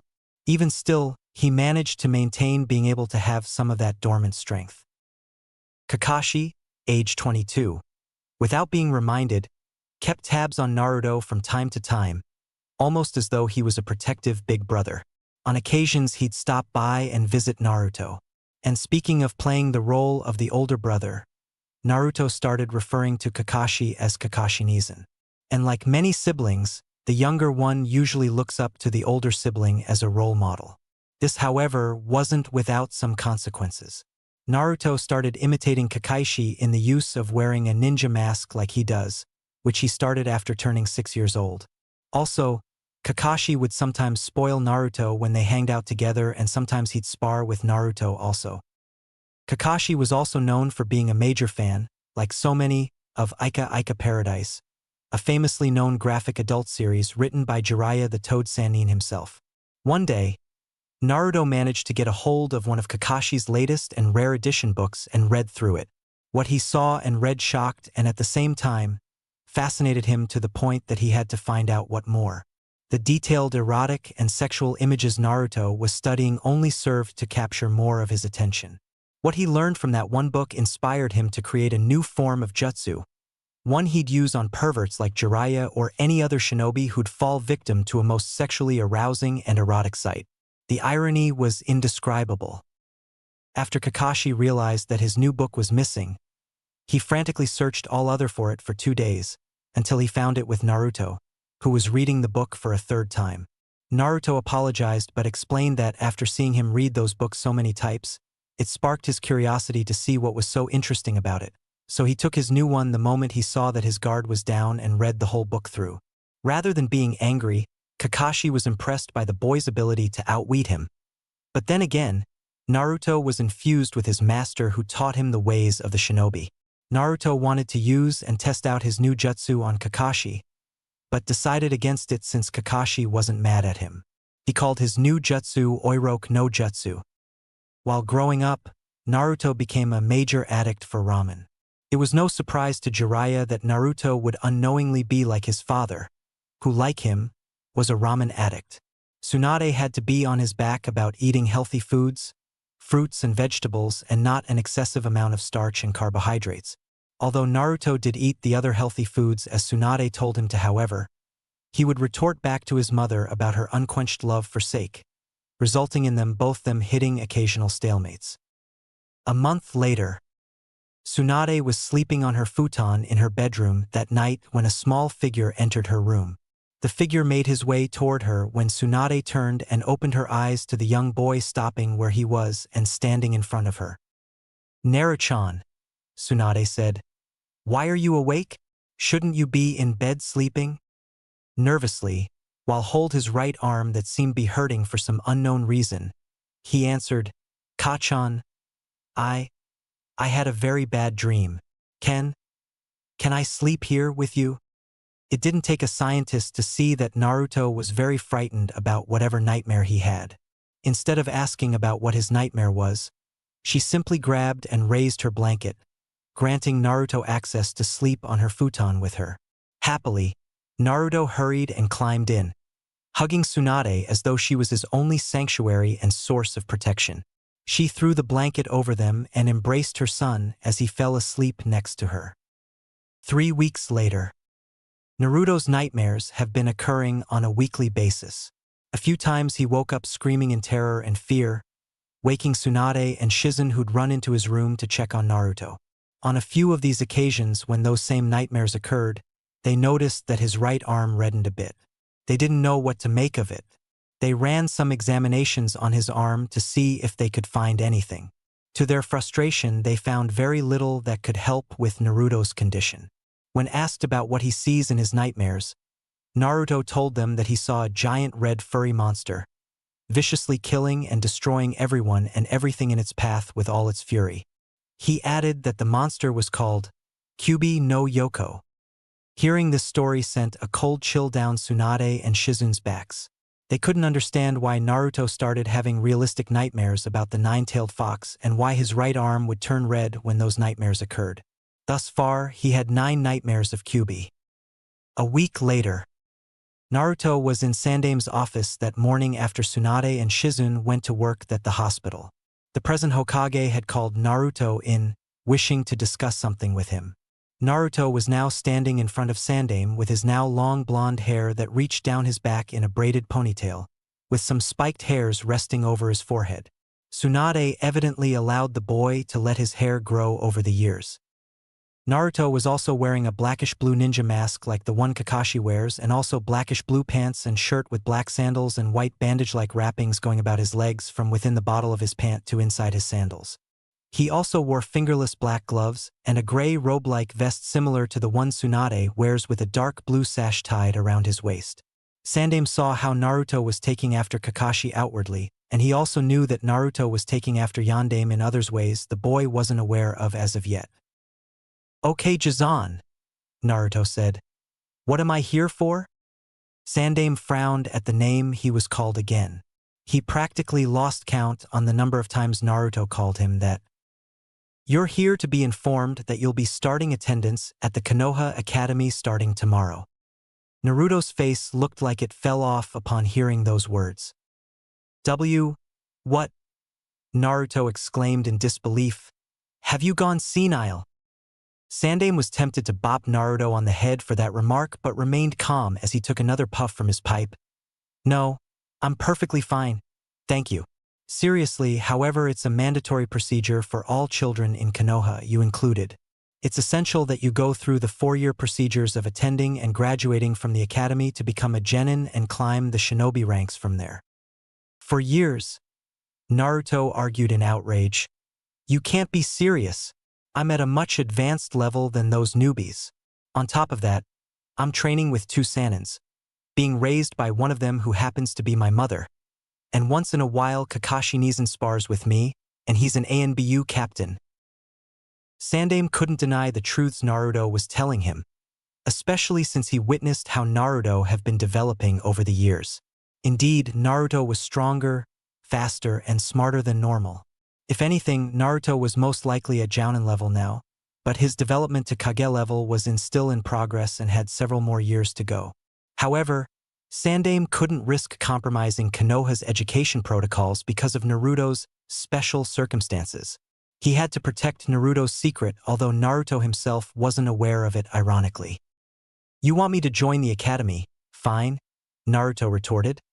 But since my skills and knowledge are at a higher level, at least allow me to be part of this year's graduating class. You and I both know that's not a possibility, Sandaime replied. Something like that would raise one too many questions, and many would think that I'm showing unfair favoritism, especially since your mother happens to be Tsunade, and your trainer is Jiraiya, both of whom happens to be my former students. I'm sorry, Naruto, but you're going to have to earn your shinobi ranks like everyone else. Took another puff from his pipe. If anything, Naruto, the 4-year experience might serve to humble you. Sandaime's sense of logic, which was completed with his last statement, infuriated the 8-year-old Naruto. The aged Hokage saw Naruto's indignation and displeasure at what was handed down to him. That's it, old man, Naruto exclaimed as he stood before Sandaime defiantly. You asked for it? I didn't want to do this, but you left me with no other option. Sandaime took it as though Naruto had threatened him. Before the Hokage could say or doing anything to reprimand him, Naruto formed a seal and said, Oiroku no Jutsu. There was poof of white smoke from Naruto, and when the smoke cleared, what Sandaime saw was a very beautiful naked 19-year-old girl with a most ideal feminine figure. Large breasts like Tsunade's and long blonde hair that went down her back, reaching her backside, with some strands of hair cover her lovely face. She was completely soaked and wet all over, with water dripping down her slender body and hair with the light reflecting off her body, adding luster to her appearance. She possessed an alluring smile that showed that she didn't mind being seen the way she was. Her left arm was over her breasts while her right hand was over her haired crotch. There was some steam around the girl's body, but it was light enough for Sarutobi to see her in all her lustrous nude glory. Please, Sandaime-sama, the female asked with a most sensual and erotic feminine tone before licking and sucking her left index finger. May I please join this year's graduating class? I promise to make it a decision you'll never regret. Sandaime screamed before falling off his seat and crashing down to the floor, twitching and falling unconscious from a heavy blood loss. Naruto reverted back and looked on in shock after seeing what just happened, before bursting into a fit of laughter. He couldn't believe that Sandaime Hokage, the proclaimed professor of jutsu, easily fell victim to a jutsu created by an 8-year-old. Sandaime regained consciousness in time to see Naruto laughing hysterically at his dilemma. He grabbed some napkins and cleaned the blood off his face and floor. When that was done, he placed his pipe back in his mouth and slowly walked over to Naruto, who had then eventually calmed his laughter down. How did you like that, old man? Naruto asked proudly with a large grin on his masked face. That was my Oiroku no Jutsu, which I personally created a month ago after reading one of Kakashi Nezen's new Ica Paradise books he likes reading so much. I had no idea my new jutsu would work this good, since it effortlessly knocked you out. I see. I must say that new jutsu of yours is most impressive, very effective and highly original. Sandaime complimented before he smacked Naruto hard across the back of his head. Don't do it again! Naruto grimaced while rubbing his head, although he was still feeling the stinging effect from the smack. Damn, I didn't think he could hit so hard at his age, Naruto thought before grinning. At least I know his weakness. He's just like Eroji-san. What are you smiling about? Sandaime inquired, not liking the look on Naruto's face. Nothing important, Naruto lied before changing the subject. If it's that important that I have to attend the academy, then I'll attend it. Sandaime smiled on hearing that. That's good, Naruto. Your instructor will be Umino Irika, and you'll report to him tomorrow morning with your new classmates. And one other thing, Naruto. Yeah, old man? What transpired here in this office with regards to that jutsu you used against me will remain in this office, Sandaime decreed seriously. You are to never discuss that incident with anyone. Are we clear? What? Naruto whined. Why can't I? Disobey me and I'll pass a law through the entire village and neighboring smaller villages that are extensions of Konoha, forbidding anyone from feeding, selling, or making ramen of any sort for you again, ever. Hearing those words sent a very cold chill down Naruto's back as his face paled. Life with no ramen. Naruto mentally mourned in horror. Forbidden from ever eating ramen again. That's just cruel and inhuman.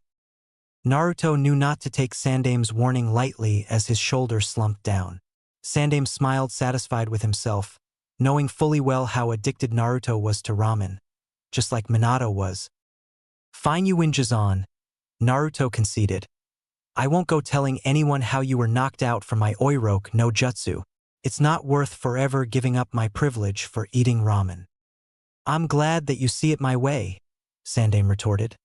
All preparations for you being placed in Irika's class have already been taken care of, Naruto, but there's no need to be upset about the thought of going to the academy.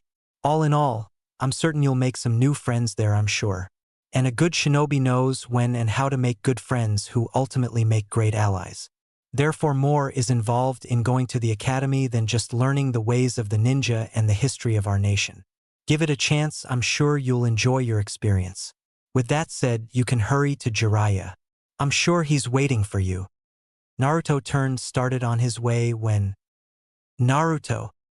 The boy turned to Sandaime, who now had a look of concern on his face. Sandaime continued, I heard from your mother that you've been having bad nightmares. Is everything all right now? I'm fine, Naruto assured. I haven't had one for a week now, so I'm okay. That's good to hear. We wouldn't want anything bad to happen to you. Sandaime smiled. Seriously? We don't need anything bad happening to you. Well, I better go now. See ya. Naruto. The young boy turned again in time to see a small pouch thrown at him. He caught the pouch to find that it had some money in it. Don't you treat yourself to some ramen later today? Sandaime smiled. With a bright smile of his own, Naruto ran toward the door. Thanks, Jizan! Naruto yelled happily as he ran out of the office and hurried on his way to Jiraiya. Going back to his desk, Sandaime sighed, beaten by hentai jutsu created by an 8-year-old brat. Had I not placed that restriction on that boy not to go bragging about how I fell for that absurd jutsu of his, the repercussions on my reputation as the Hokage would have been most undesirable. I'd be the laughingstock of the entire village.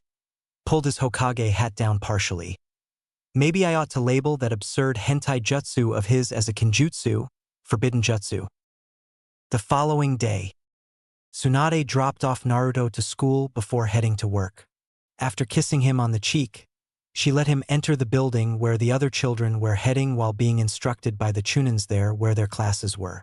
Not surprisingly, Naruto still wore that same ninja mask on his face along with his same clothes as before. It wasn't long till he found the assigned class he was supposed to go to. He entered the class to see a man in a standard Chunin uniform with a scar across his face and a small black ponytail. The room was already filled with students save for Naruto, who just entered and closed the door. Naruto saw how all eyes were now on him as he walked over to the man he figured was the teacher. You're Irika-sensei, Naruto assumed. Irika, age 22, replied. Yes, I am. And who might you be? I'm Senju Uzumaki Naruto, son of Tsunade. Wait a minute, asked a girl with pink hair and green eyes. You're Senju Tsunade-sama's son? Yes, I am, Naruto confirmed. You're the son of the legendary slug Sannin. A girl with blonde hair and blue eyes asked excitedly. Yes, Naruto replied a bit dryly. As Naruto looked around, he saw the body of students were whispering to each other, possibly about him, he figured. He knew how famous Tsunade was by many both within and outside the walls of Konoha, and the fact that he's her son also spread his reputation as well. He also knew that Tsunade sucked at gambling. All right, Naruto, you can take a seat up there by next to Hinata, Irika instructed. Naruto turned and saw a young girl with short indigo hair and pale eyes sitting by an empty desk and fumbling with her index fingers while looking at him shyly. Shrugging, he went up the steps leading to his assigned desk and sat by the girl. He turned to her before she looked down at him with a small blush on her face. You're Hinata? Naruto inquired. She nodded. Why, yes, I am. I'm Hyuga Hinata. You're from that Hyuga clan, Naruto said. That's cool. I heard a lot of interesting things about you guys and that really cool bloodline limit you guys have. Hinata smiled and blushed again from Naruto's compliment. Before a conversation could start, Irika started speaking, thus beginning the first day of class. As the class went on, Naruto, in pure boredom from hearing things he already knew, laid his head on the desk and drifted off to sleep. Hinata giggled a little from Naruto's antics. 6 months later. During his early days in the academy, many of Naruto's peers, girls in particular, asked him a bunch of questions about his personal life with Tsunade and what cool jutsu he knows. After Yamanaka Ino and Hinata's fathers, Inoichi and Hayashi, both of whom are part of the village council, learned that Naruto was in their class, both of their fathers encouraged their daughters to associate more with Naruto, both fathers knowing fully well that aside the fact that not only is he the adopted son of Tsunade but also the son and sole heir of Yondaime Hokage whose seal inside him. Ino had little, if any, trouble complying with that, which was more than what could be said of Hinata, who was a bit too shy to be as open with him as Ino was, as were several other girls. Not that Naruto didn't like the attention, however, it was starting to annoy him. During the end of the second month, Naruto, out of boredom and frustration, started pulling pranks on whomever he saw could give him a good adrenaline rush. His first target was none other than Irika, who was given a nice-size apple by Naruto after walking into class. Irika thought it was highly thoughtful of Naruto while others thought he was being a kiss-ass. Those thoughts, however, were instantly changed after a seal of some sort appeared on the apple, causing the apple to explode in Irika's face with a small batch of red paint thrown to his face, and a sticker tag thrown and instantly fastened to his forehead from the exploding apple that stated, "Watch what you eat. A true shinobi is never too trusting." "How did you like them apples, Irika-sensei?" was what Naruto said before he and the entire class burst into a fit of laughter, which only added to Irika's fury towards Naruto's prank, who was made clear when Irika started yelling and berating him for the stunt he just pulled. Naruto told him that if he truly intended to kill him, then he'd already be dead from having needles burst into his face instead of the red paint and sticker tag on his face. The thought that Naruto's prank turned a chunin into a live-action joke and lesson within seconds had the class look at Naruto in astonishment. Since then, Naruto started pulling several other pranks on unsuspecting chunins and jounins, and once in a blue moon a few ANBU. This led to Naruto being occasionally chased around the village by the chunins and jounins he'd pull his pranks on. This, in effect, gave the villagers some good laughs that were well needed. The idea of seeing the son of the slug Sannin pulling childish yet cleverly planned pranks on chunin, jounin, and ANBU-level shinobis and finding ways to evade being caught by them much to their irritation was quite comical. Of course, his pranks didn't go unnoticed by Kakashi, Shizune, Jiraiya, Tsunade, or Sandaime. The Hokage himself was given some good laughs from watching some of Naruto's pranks on the chunins and jounins, happy that he wasn't on the receiving end of those well-devised pranks. For Kakashi, Shizune, Jiraiya, Tsunade, and Sandaime, not only was the very thought of an 8-year-old Yondaime, namely Naruto, pulling off those well-thought-out pranks on unsuspecting shinobis quite comical, but it also reinforced the fact that Yondaime Hokage was indeed an excellent strategist during his younger days before becoming a Hokage. Though none of his pranks actually hurt anyone, It only served to make Naruto look like a mischievous troublemaker among the Chunins and Jounins. When confronted by the victimized shinobis in front of Tsunade and Sandaime about his pranks, he told them that it was all in good harmless fun. It annoyed the Chunins and Jounins to hear Naruto's childish sense of logic. However, there was more to Naruto's pulling his pranks than he let on. In spite of all this thought, it amazed many to see how smart, strong and fast Naruto was for his age with the stamina he possessed, which unfortunately made him the envy and an unpopular figure among some of the guys. One older bully tried to fight Naruto with the intent to prove that Naruto was nobody special just because he was the son of a Sannin. Needless to say, the older bully effortlessly had his ass handed to him after Naruto planted one swift punch into his gut, instantly knocking him unconscious in front of the body of students, some of whom were expecting a long fight. That incident only served to heighten Naruto's reputation among the students who were aware of Tsunade's monstrous strength. They figured that he inherited it from her. Through all this, none of the students or academy teachers for that matter have ever seen Naruto without his ninja mask on. Not one time. Sasuke was another attention grabber among the girls, since he was part of the Uchiha clan. However, his focus at the time was trying to match his older brother Itachi, who was also well known throughout Konoha for his superb achievements.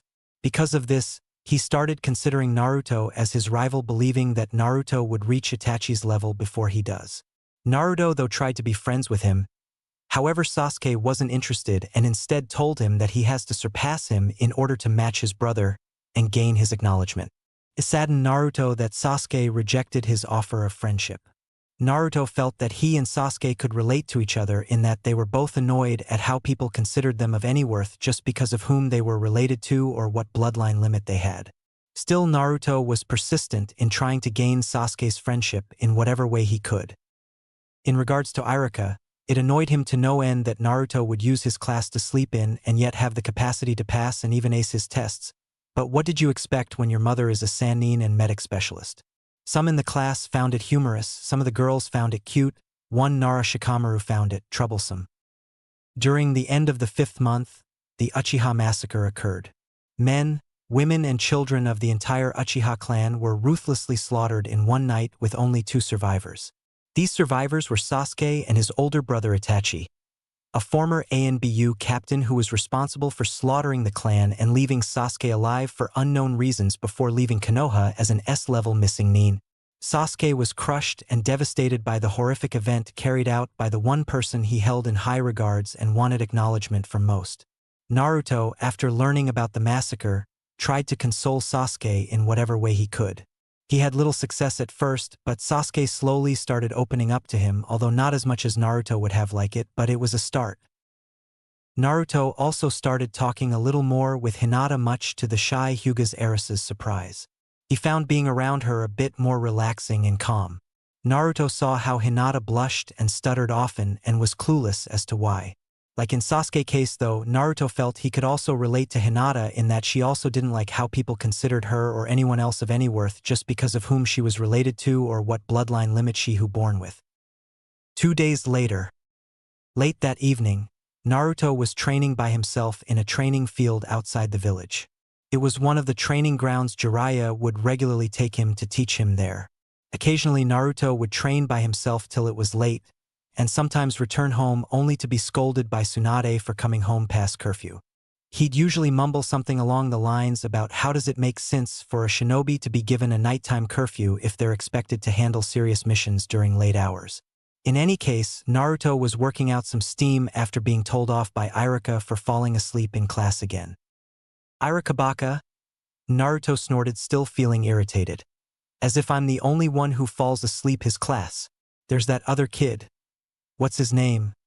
Shikamaru, who constantly gets bored in class and falls asleep as well. And yet I get yelled whenever I fall asleep." Of course, there were other factors that frustrated Naruto. The fact that his right arm would start hurting a lot out of nowhere whether he was sleeping or awake, which has been the case for several months with no satisfying answers to fix the problem added to it. Alongside the fact that on several occasions during the passing months, he'd have realistic nightmares of Kyuubi. These factors were also among the reasons for his pranks and intense solo training. It was to distract him from his problems and frustration, and relieve him of his stress, even if only temporarily. After another 10 minutes, Naruto called it a night and decided to head back home. On his way, though his right arm started hurting again, this a whole lot more than usual. The pain was excruciating as he cried out loudly from the pain with tears falling from his eyes. It was as though his arm was on fire, literally. He pulled his fingerless gloves off, and that was when a burst of chakra came from his arm, from the elbow down to his fingers. The thing about it was that the chakra wasn't blue. It was red. Adding to the pain was the fact that Naruto felt burning sensations on his masked cheeks, as if someone slashed both sides of his face with a 3-clawed gauntlet that was on fire. He pulled his mask down in hopes that the cool breeze would help to calm the pain a little, but it was to no success as 3 jagged designed whisker marks appeared on both sides of his face. Naruto screamed louder as the power of the red chakra intensified to higher levels till his arms grew heavier and heavier before a quarter-sized circular tear appeared on his palm with some blood now pouring out from it. Unable to hold up his unnaturally loaded arm, Naruto's bleeding hand slammed down to the ground, causing the red chakra to flow into and through the ground away from him into the opening in front of him. Moments later, a glowing seal of some sort appeared on the ground and a mighty burst of white smoke appeared from where that seal was, covering the scene in front of Naruto, giving off a killer intent filled with unparalleled bloodlust. When the smoke cleared, Naruto's eyes widened in sheer fright and terror at what he was beholding before him. It was the very same 9-tailed monster he's been seeing repeatedly in his nightmares. "You're Kyuubi," Naruto barely voiced. Indeed, it was the fearsome Kyuubi no Yoko, wagging all 9 of his large tails in all their glory. The massive beast, seeing Naruto, leaned in closer to him until they were face to face. Detecting a scent similar to that of Yondaime Hokage radiating off Naruto, the great fox narrowed his red eyes venomously as he looked upon the frightened child, whose right was still flared with red chakra. With his deep and inhuman voice, Kyuubi said, "I want to devour you, kid." Back at Konoha, everyone in the village felt that mighty killer intent, one they haven't felt since the death of Yondaime Hokage. The younger generation, this consisting of Haruno Sakura, Yamanaka Ino, the Hyuga children, and all the others, were frightened by the unparalleled monstrous bloodlust, but didn't know what was powerful enough to generate such a dreaded feeling. All of the dogs at the Inuzuka clan were cowering in fear, while the bugs were Aburame clan were in a dreaded frenzy. Elsewhere, Tsunade and Shizen felt that killer intent and they ran outside their house to see where it was coming from. It was no surprise that everyone fearfully stopped whatever it was they were doing upon feeling that killer intent. After sensing where the intense bloodlust was coming from, a look of terror and fear for the worst filled Tsunade's face when a realization struck her. "Naruto!" Tsunade screamed as she ran as fast as she could towards where Naruto was. Shizen followed close by as a number of Jounins and all of the ANBU, and Sandaime himself ran as fast as they could to the direction Naruto and Kyuubi were. 10 minutes later, Tsunade, Sandaime, Shizen, Kakashi, and all the other Jounins and ANBU were making their way to the scene, with the killer intent becoming stronger and fiercer the closer they got. When they almost arrived on the scene, they suddenly saw a burst of unearthly white smoke bathe the entire area, followed by a very thunderous beastly roar. After several minutes of chaos, everything was now serene and calm, and the monstrous killer intent was gone, as if nothing had happened at all. "Is it over?" a confused Shizen asked. Not bothering saying anything, Tsunade hurried to the location only find her son Naruto laying motionlessly face down on the ground unconscious, almost as if he was dead. "Naruto!" Tsunade screamed again as she and the others ran to Naruto. Reaching him first, Tsunade knelt and pulled Naruto to her. Upon seeing his arm, she noticed that his right arm suffered from severe abnormal churka burns. What she also noticed was an unfamiliar seal that was on his right palm, which was glowing and weakly flashing in a bluish glow. The seal looked like a circle that had within it something resembling a circulatory blood system with a symbol similar to the spiral in the center of the seal. Around the outside portion of the seal were 9-star spirals. It glowed momentarily before both it and the seal vanished into his palm and completely out of sight. Turning her attention away from that for now, She looked down at his face and saw that some blood was coming out of his mouth, along with jagged designed-looking facial whiskers, which vanished off his face as though they were never there. She froze at the sight of his blood coming from his mouth, recalling what happened to Kawaki and Dan. Shizune, recalling Tsunade's hemophobia, went over to aid Tsunade and her kid brother. In spite of her fear of blood, though, Tsunade snapped out of her trance and tried desperately to heal him enough to stimulate a pulse, not wanting to lose another precious person in her life again. It would devastate her to no end should she lose Naruto, Sandaime, and Shizune thought. "Don't you dare die on me, Naruto!" cried Tsunade as some tears fell from her eyes and down her face. "You hear me, Naruto? Don't you dare die on me. I already lost one too many important people in my life, and I'm not about to lose you." Sandaime and the others watched as Tsunade did what she could to heal and help her son. After a few moments, a pulse was detected. Though it was weak, but it was enough to make it clear that Naruto was still alive. They wasted no time in bringing Naruto back to the hospital for further medical treatment. If anything, everyone wondered if it was Kyuubi that caused all this, and if so, why did it take off before they arrived on the scene and left Naruto alive? Things just weren't making any sense. 5 days later, Naruto was in the hospital lying on the bed unconscious. His injuries were treated and bandaged, and he had a 4-needle inserted into his left arm. He was still in a coma and hadn't gained consciousness since the incident. Tsunade stayed at his side the whole time, checking on him every now and then. Jiraiya hurriedly returned back after learning about the incident that had the entire village in an upheaval, which Sandaime had to calm with much effort. He explained that an enemy force used some form of advanced and powerful genjutsu to deceive them into believing that Kyuubi has truly returned and set them into mass panic, which would have no doubt left them open to a surprise attack not by Kyuubi but by invading villages or nations. This served to calm the nerves of the people, although he himself was sure for how long. Word, however, about what happened to Naruto spread like wildfire as the villagers gave their condolence to both Tsunade and Shizune. They figured that Naruto must have gotten caught and attacked by the enemy force Sandaime spoke of. During the 5 days, the ANBU went on an all-out search to investigate if Kyuubi was truly in the vicinity of the village or anywhere else. They surprisingly found nothing that would have remotely led to anything indicating where Kyuubi was, or if he's making his return to Konoha to finish what he started 8 years ago. 3 days after the incident, Tsunade brought to Sandaime and Jiraiya's attention about the unknown seal she saw on Naruto's right hand before it vanished into his skin. After giving the Hokage the details of how the seal looked like, both he and Jiraiya went to work to see if there was any information about this mysterious new seal. However, Sandaime couldn't help but think as to why that particular seal Tsunade described to him sounded rather familiar to him, although it certainly wasn't the sealing jutsu Yandaime described to him years ago before he went to battle the Great Fox. Back at hospital, Naruto started opening his eyes to the environment he was now in. After his eyes came into focus, he realized that he was in the hospital.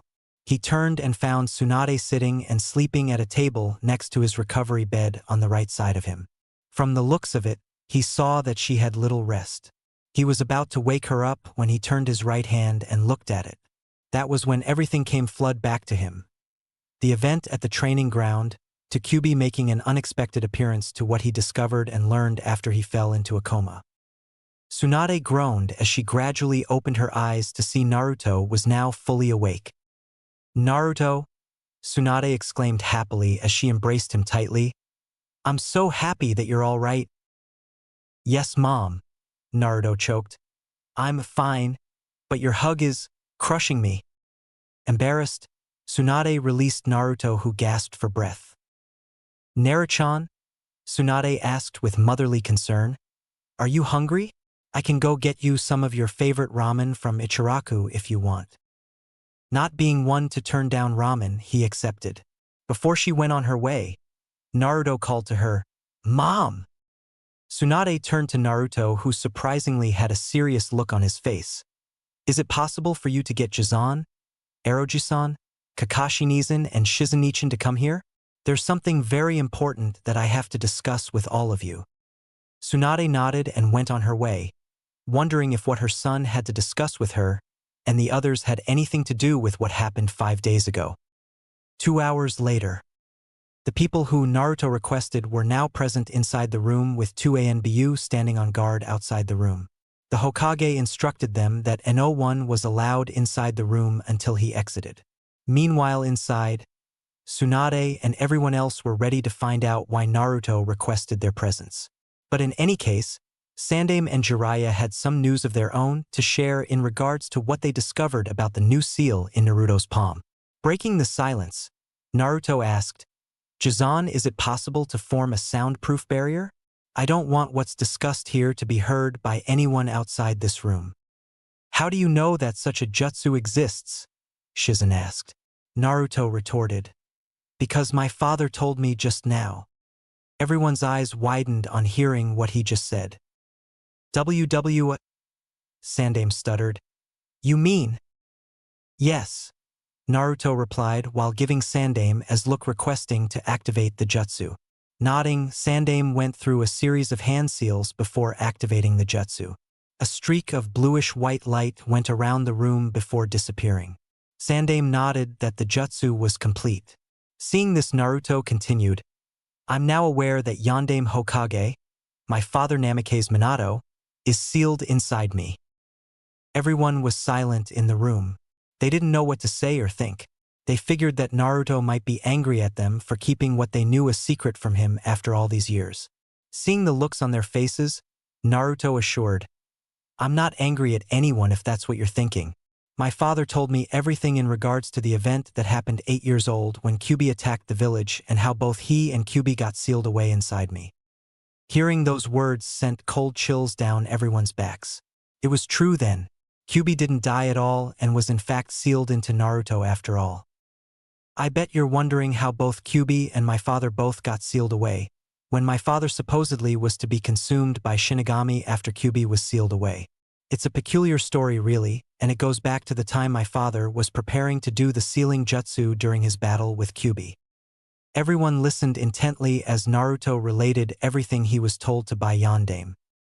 "When my father was on top of Gamabunta, he started initiating the required hand seals for the Kenjutsu. But before he was able to do the final hand seals, Kyuubi unexpectedly lashed at him much to his surprise. In a sudden panic, my father raced and ironically formed the last hand seals incorrectly and called out the wrong jutsu, which resulted in an entirely different entity to appear, this one being Chidori Megami." Sandaime and Jiraiya heads shot up on hearing this. "Chidori Megami?" Jiraiya repeated. "I thought she was just a myth at first. That was until I recently did some research on her dash. For your next limited edition of Aika Aika Paradise Books Eroji-san," Naruto interjected and teased, "Trust me, she's anything but what guys in their right minds would want to have perverted thoughts of." In spite of the seriousness of the situation in the room, everyone but Jiraiya couldn't help but burst into laughter at what Naruto just stated, much to everyone's surprise. Jiraiya blushed from both embarrassment and annoyance. "How dare you mock my profession, Gaki?" Jiraiya retorted indignantly. "Sorry, but my father egged me into saying that," Naruto admitted. Jiraiya snorted. "I can believe this. Minato, although smart and charming, was also a wise guy much like yourself when he was my student," mockingly Neo Yondaime Hokage. "Seriously though," Sandaime interjected, "Chidori Megami is no myth. She too can be summoned with a master Kenjutsu. However, such a Kenjutsu has been lost for many centuries, and as a result her existence was said to be nothing more than a lost myth. That ended when my father summoned her by a fluke," Naruto explained. "Her kind of sealing is very much different than the one my father found originally, which summons an entirely different and darker entity known as Shinigami." Everyone nodded their heads to Naruto, confirming that they knew what he was talking about. Sandaime started, "Yes indeed. I recall now that Minato did look into finding that Kenjutsu to summon Chidori Megami once before some years ago but was never able to find it either. After doing some research with Jiraiya on that specific seal on your palm Tsunade told us about, we learned some rather interesting things about it. That very seal on your palm is linked to Chidori Megami's sealing known as Dorino Suru Fuin no Jutsu, which subjects the sealed into long-lasting servitude. entwining the soul of the sealed with the container's soul as a servant. In exchange for this Kenjutsu's effects, the sealer pays the ultimate price by forfeiting him or herself to Chidori Megami to be permanently sealed away into the same container as well, causing the sealer to have their chakra, knowledge, wisdom, and his or her other attributes to be gradually absorbed by the container over the years. That's exactly what my father told me while I was in a coma, Naruto cut in. I met him in my subconscious mind after I fell into a coma 5 nights ago. He told me everything about himself and… Naruto now had tears falling down his face, finding it difficult to speak. Tsunade was about to comfort him when Naruto continued, "My biological mother, Uzumaki Kushina." Tsunade felt a pang in her heart, as she now started having tears build up in her eyes before they descended down her face. She wanted to tell Naruto the truth, but was never able to move herself to do so, fearing what it would do to the mother and son bond she formed with him. Over the years, she really started seeing herself as the boy's mother and him as her real son. She grew strongly attached to Naruto as loving mothers do with their sons. A few soft sobs escaped her throat as her head lowered. This, of course, didn't go unnoticed. "Tsunade-sama," Shizune said consolingly. Tsunade looked at Naruto, making direct eye contact with him. She didn't know whether or not he was angry at her for not telling him the truth after all these years. She was afraid that he'd hate and resent her for it. "Naruto, Tsunade cried. "Don't cry, Mom," Naruto said softly, with tears of his own still fall down his face. It surprised Tsunade that Naruto still called her Mom, and needless to say she found much joy in that. "Although my father told me everything about the kind of person my birth mother was," Naruto continued, "that still doesn't change how I see you. I love you and you're still my mom and you love and take care of me just how my birth mother would have." Overcome with emotions, Tsunade ran and embraced Naruto affectionately as a couple more sobs escaped her throat. These sobs now were sobs of joy. "My little Naru-chan," Tsunade said happily. "Come on," Naruto retorted. "I'm not that little mom." Everyone laughed at the scene, even Tsunade as she wiped away her tears. "Even still," Tsunade said with a smile and blush, "you're still my Naru-chan." Sandaime smiled to himself. He was very happy for both Naruto and Tsunade, as was Shizune, Kakashi, and Jiraiya. Naruto, after wiping away his tears, then said, "My father was permanently sealed away into my stomach, and is gradually having his attributes infused into me. It sounds rather freaky and disturbing though. It's like I'm my own father." Everyone sensed the feeling of nausea that Naruto was feeling at that moment. "It may sound that way," Sandaime retorted. "However, that's not the case. You won't turn into Namikaze's Minato, Naruto. You'll just inherit your father's Kage-level abilities and chakra as you grow up and mature, thus becoming a born Hokage, or Neo-Yandame Hokage as Jiraiya puts it." Naruto spoke. "Although my father was sealed into my belly, however, Kyubi no Kitsune." Naruto removed the bandages off his right hand and revealed his now fully healed arm and palm. He continued, "Is sealed away into my right hand." That was when the same seal that Tsunade saw the first time appeared. This time everyone saw it. "That's the very same seal I saw and explained to Sandaime-sama," Tsunade exclaimed. "Indeed it is," Sandaime agreed. "I was amazed myself after finding some lost information about that forbidden master jutsu after Jiraiya and I were told about it. The only thing is that we still weren't able to find the series of hand seals for that exact sealing. It surprises me that Minato managed to execute such a jutsu even if it was a fluke. As a result of that same Dorino Surufuin no Jutsu old man," Naruto said, "I have a summoning contract that was instantly made with me the moment Kyubi was forcefully sealed away into my palm." "Intriguing," Kakashi finally spoke after a long silence. "Whereas I have the signed contract to summon dogs, you can summon foxes of different sorts by default as a result of the sealing." "That's right," Naruto confirmed. "But with a lot more chakra, I can also summon the great Kyubi no Yoko himself as my summoning beast. My first time summoning him unintentionally was 5 nights ago." Everyone's eyes widened in shock on hearing that revelation. It was true then that Kyubi truly was out in the opening. After letting the shock setting in, Tsunade exclaimed, "What? But how can that be when Kyubi was sealed away?" "Kyubi was sealed into a lifetime of servitude," Sandaime said. "He's connected to Naruto as his servant. That's the punishment Chidori Megami sentenced that great fox to. That's why Kyubi can't kill me," Naruto added.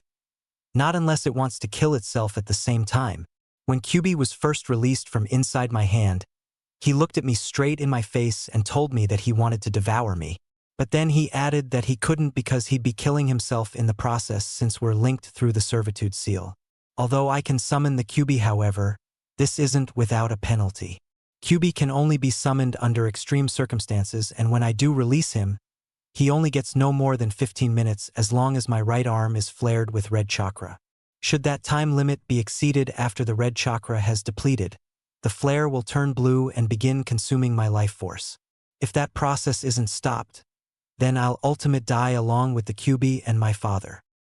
That explains the condition we found you in at your training ground, Kakashi said. Naruto nodded his head.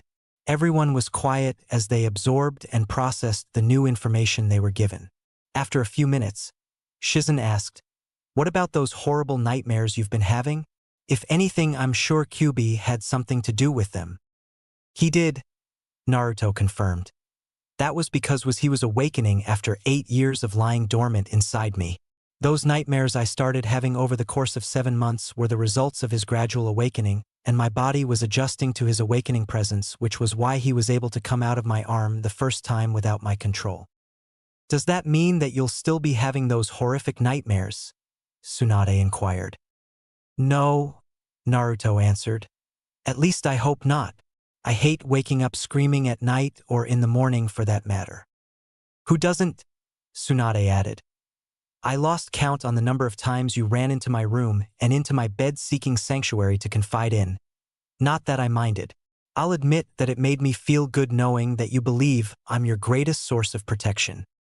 With a mock hurt and sad expression, Jiraiya said to Tsunade, "You never allowed me to seek sanctuary in your bed when I had my nightmares. I know I could have made you feel just as good, you know." No one in the room missed the perverted meaning behind Jiraiya's statement. It took all of Tsunade's self-control not to severely hurt and cripple Jiraiya for twisting and perverting her words to Naruto.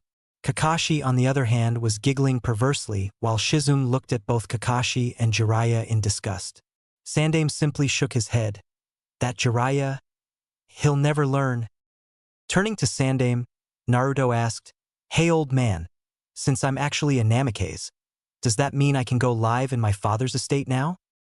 "As much as I'd love to let you have your inheritance, however, I can't let you at this time," Sandaime sighed. "You haven't reached the required age to claim your inheritance, and I'm sure Minato told you that he made a lot of enemies in many lands and villages who'd want nothing more than your death should they learn that you're his son." "Aren't I popular already?" Naruto retorted in sarcasm. "This is important, Naruto," Sandaime said seriously. "You are the last one of the Namikaze clan and Minato's surviving legacy. We can't afford to have you killed and your clan completely wiped out." "Naruto." Sandaime sighed again. "The Namikaze clan was once a mighty and prestigious clan in Konoha. They specialized in sealing, spirals, creating and mastering new jutsus." "They were that advanced?" Shizune asked. Sandaime nodded to her before returning his attention back to Naruto and continued.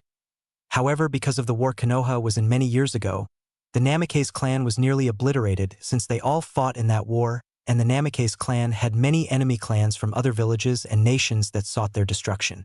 Originally, your father, the sole survivor of the Namikaze clan, was going to rebuild his clan starting with you. Unfortunately, because of everything that's transpired, it's now your responsibility to not only succeed your father Yondaime, but also rebuild the Namikaze clan as well." Sandaime remained silent as he allowed Naruto to process everything he was told. A couple of minutes passed when Naruto decided to speak again. "So I'm the last of the Namikaze clan?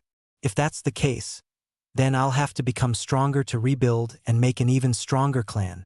And I won't go back on my word. That's my way of the shinobi." Sandaime nodded in agreement, turned to Jiraiya.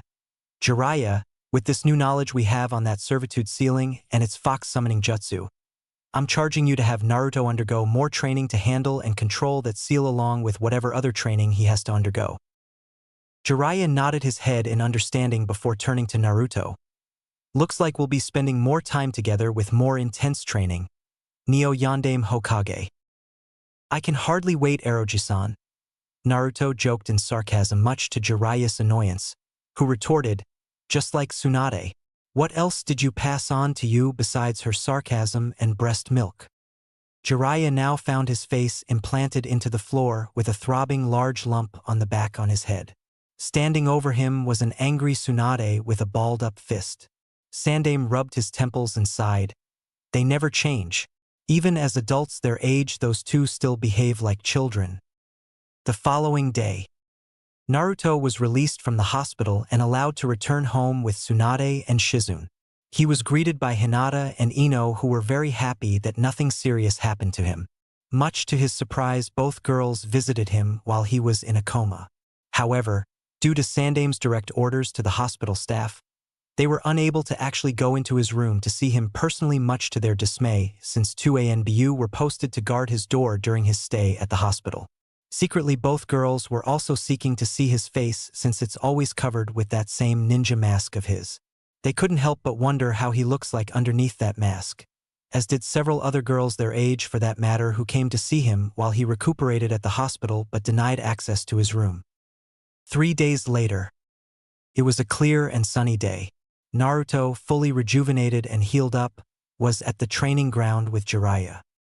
Naruto, Jiraiya started seriously, you're aware that your new training will be tougher than before.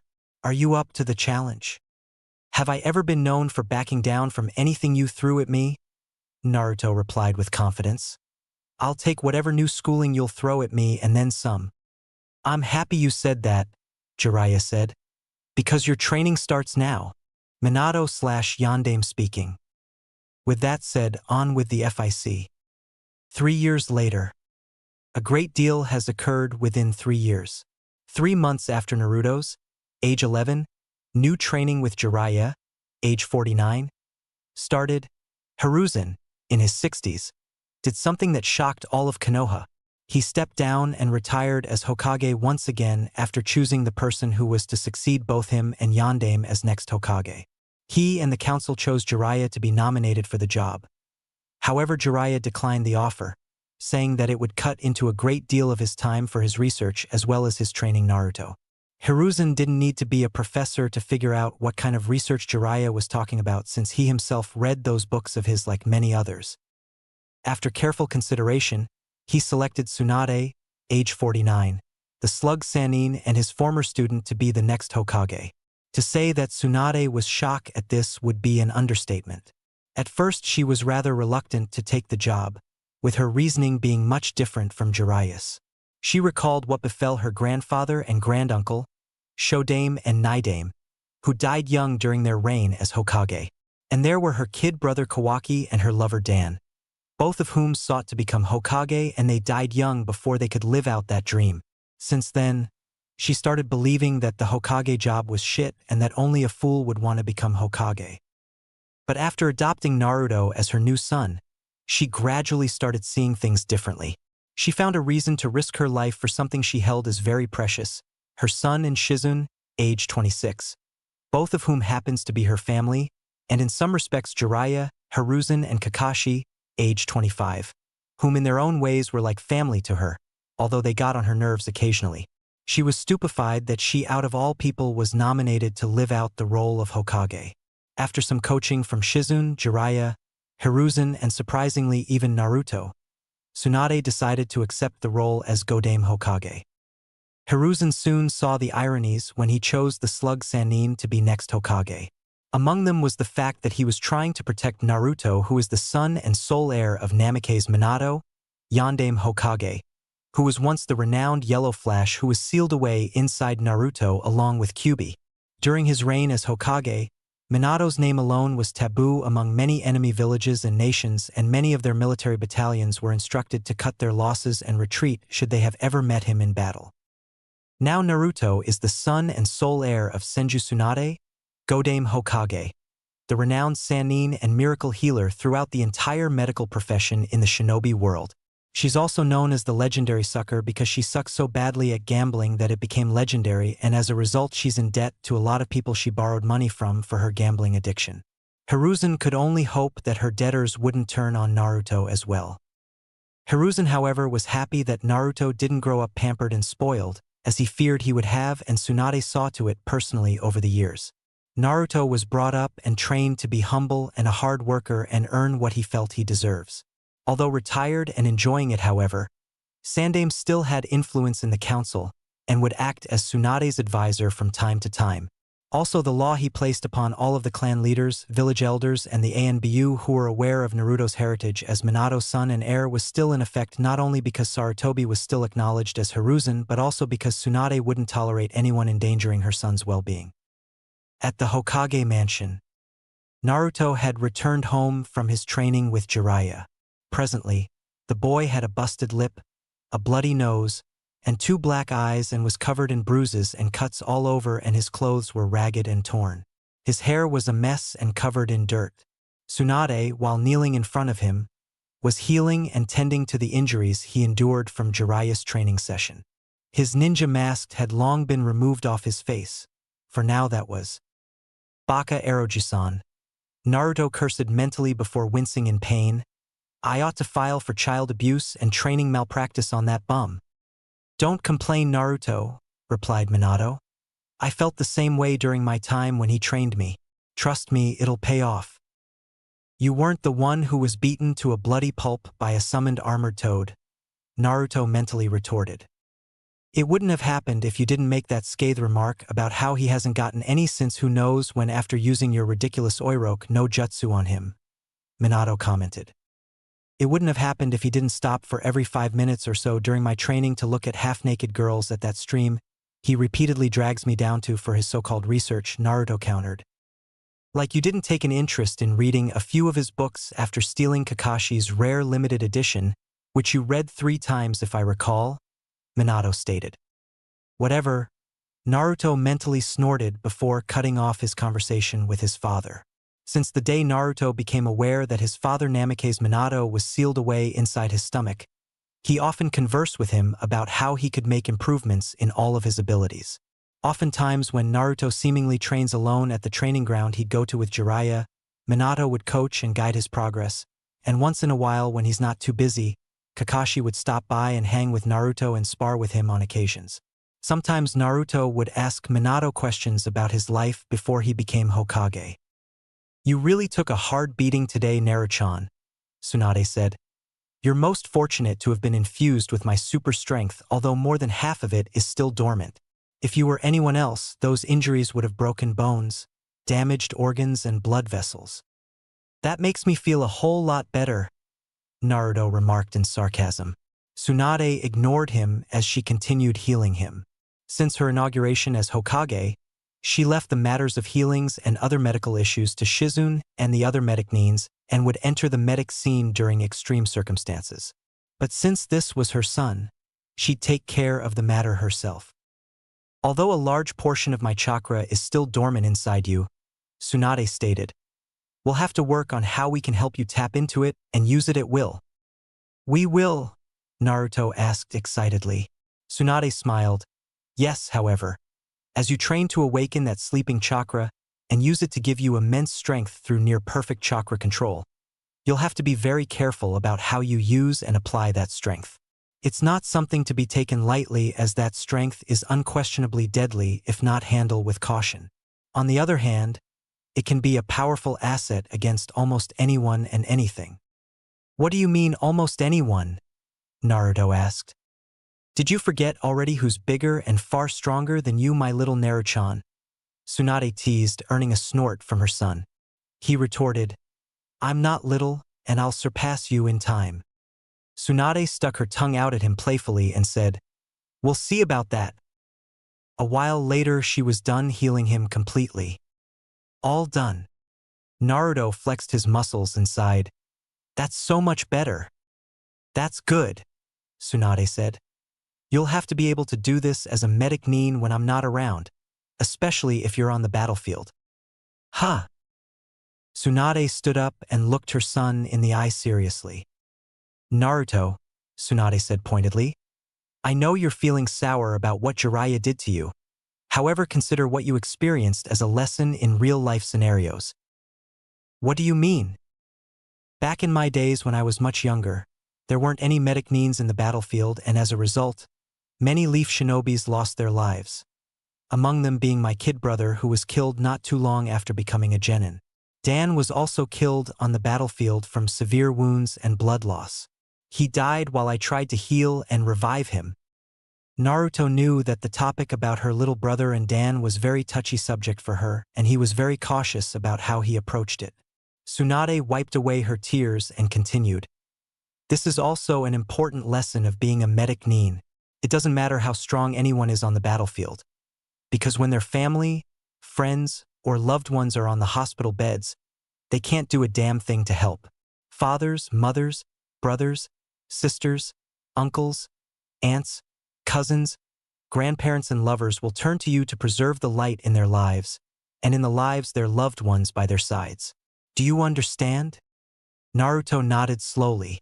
Tsunade continued, Naruto, you're not going to be just a medic nin like my apprentice Shizune.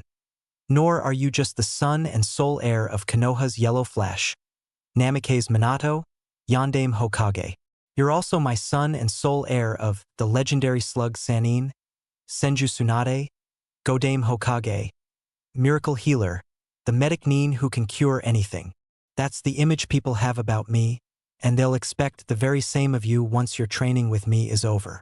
The worst cases that everyone else would quit on will be brought to you, and you'll be expected to do something about it and succeed where everyone else have failed.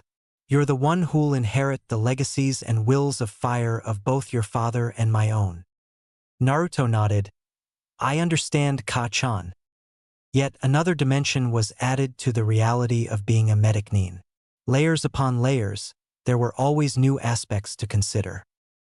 What's also true, Naruto continued with sincerity, is that not only will I be a great medic nin, I'm also going to be the next Hokage, and a great one like you, Mom, and like all the other Hokages before me. When my time comes, I will protect everyone I love and hold dear to me, and I will risk my life for this village that's been regarded as a treasure to all the Hokages. And I never go back on my word. That's my way of the shinobi. A moment later, and after deep consideration, Tsunade said, I have a gift for you, Naruto-chan. Really? Naruto asked excitedly and happily. What is it? Tsunade removed the necklace off her from around her neck and placed it around Naruto's neck. Naruto was shocked by her gesture. But, he stuttered. This is the very necklace your grandfather gave you. I know, Tsunade said. And that crystal is one of 2 in the world that exist. You can buy mountains with that necklace alone. But keep in mind that with that necklace you carry the legacies of Shodaime and Nidaime, Nawaki, Dan, and the rest of our family ancestors. It's something I want you to take with you on your path in becoming Hokage. Overcome with emotions, Naruto jumped and embraced Tsunade, happily. I love you, Ka-chan. Tsunade smiled brightly as she embraced her son as well.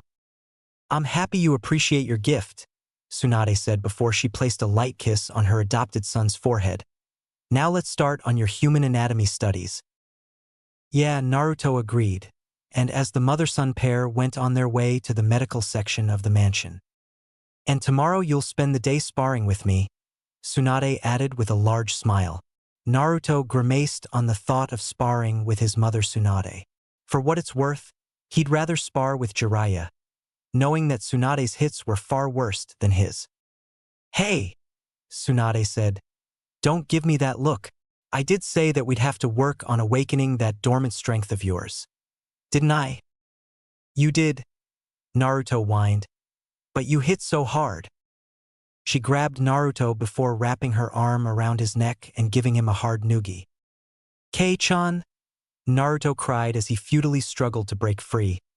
It's one thing to spar with your freakishly strong mother, but it's something else when she applies that strength for giving noogies.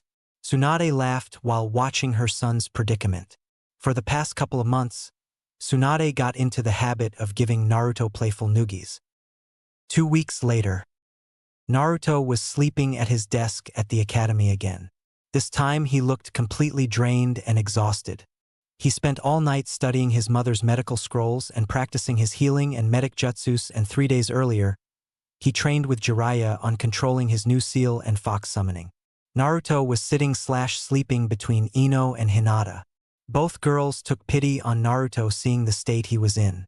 Hinata saw the look in Ino's face and knew what she had in mind. Both girls were tempted to see how he looked like underneath that ninja mask he wore. Hinata blushed at the thought but was too timid to pull it off. Ino, being the more abrasive type, moved closer to grab and pull the mask down when Naruto immediately jumped from his seat and stood in attention. Everyone else laughed at the scene, while Ino mentally cursed and yelled at Irika for ruining her chance to see the blonde's face. "Yes, Irika-sensei," Naruto said. Irika, annoyed at Naruto's sleeping habits, stated, "Do you find our discussion on the 5 Hokages boring enough to put you to sleep? When your Ka-chan is the granddaughter and grandniece of Shodame and Nidame who taught Sandame, who taught my Ka-chan and chose her as Go-dame after the death of Yondame who was trained by Jiraiya-sama. Another student of Sandame, what more can you teach me about them that my Ka-chan hasn't already taught me?" Irika's right eye twitched from Naruto's sense of reasoning yet well-worded explanation.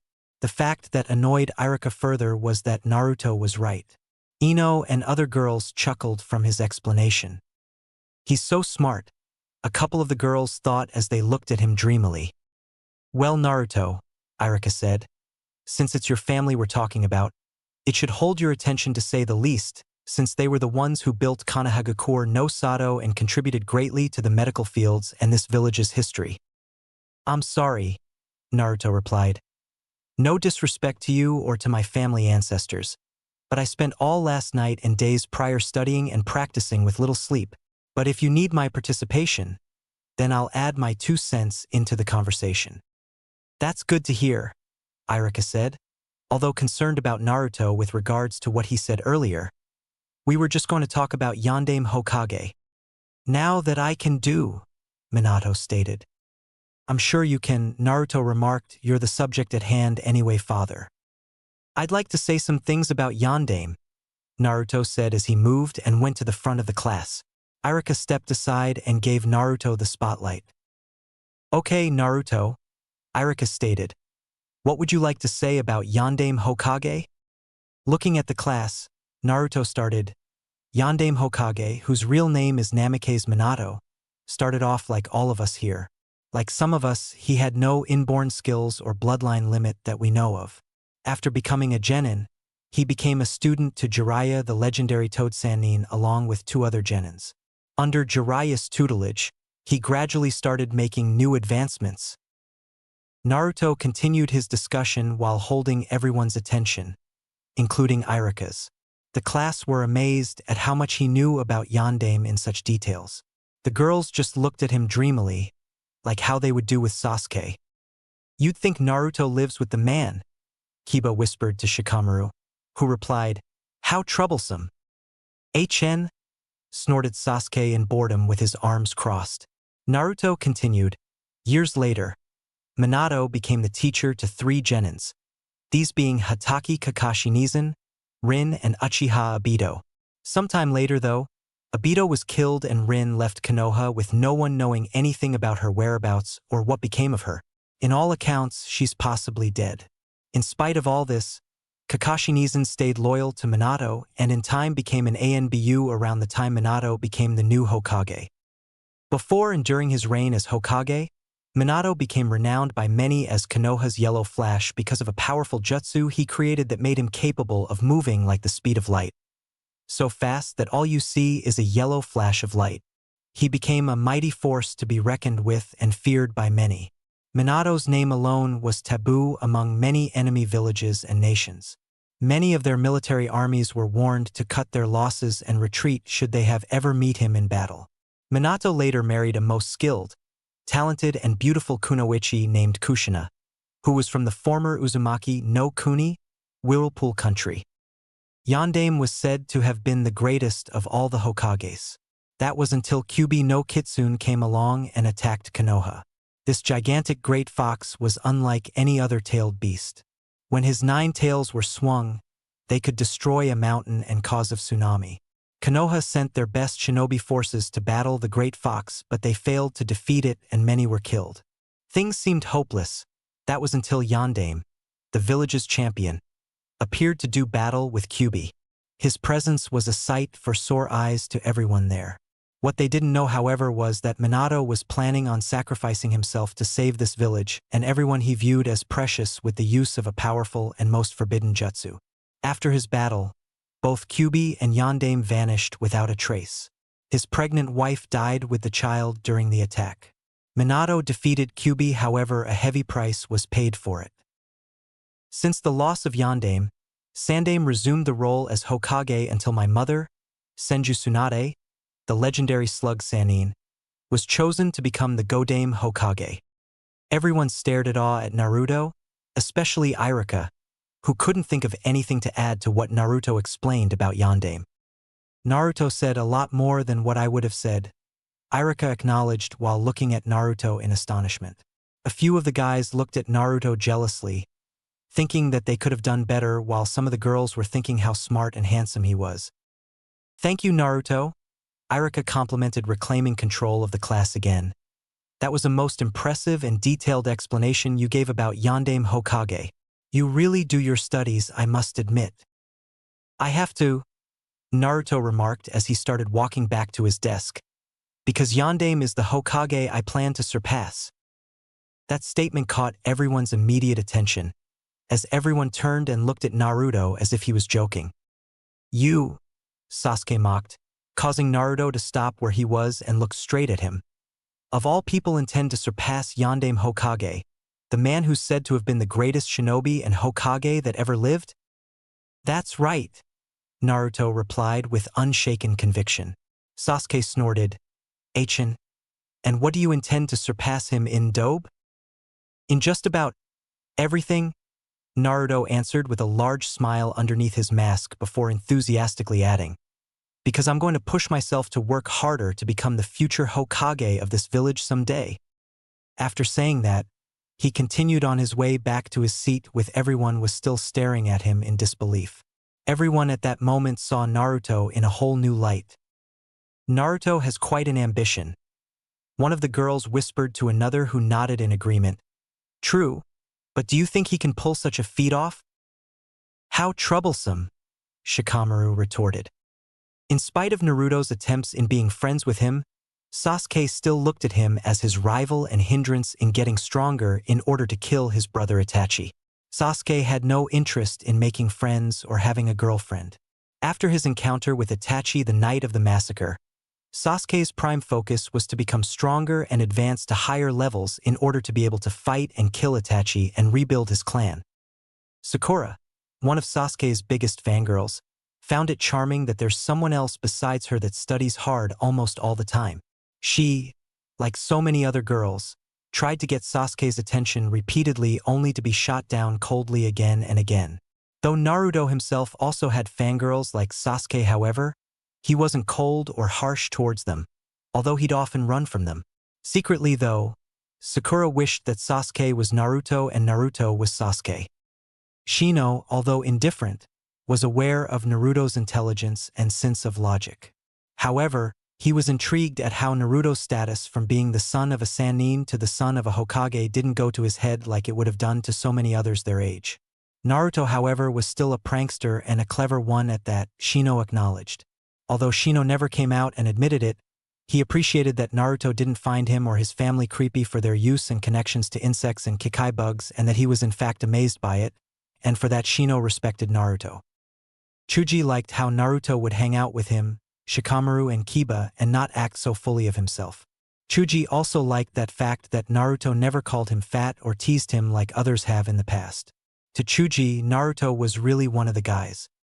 Kiba, who started disliking Naruto at first, in time took a liking to him, seeing how he has a thing for canines like his family. But after training with summoned foxes, how would a person not take a liking to dogs? Also, Kiba's white dog Akamaru also took a liking to Naruto. Shikamaru, although lazy and non-enthusiastic, respected Naruto, especially since Naruto never blew his spot for sleeping in class repetitiously. However, he found Naruto getting himself in trouble for his pranks and other antics to be rather troublesome. Ino found Naruto to be a mystery. She sensed that theirs was more to Naruto than meets the eyes and more than he let on. He was too intelligent and sophisticated for his age, especially as a strategic prankster and escape artist among the Chunins and Jounins. Over the years, her father, Inoichi, have been pushing her to get to know Naruto for reasons she couldn't quite understand.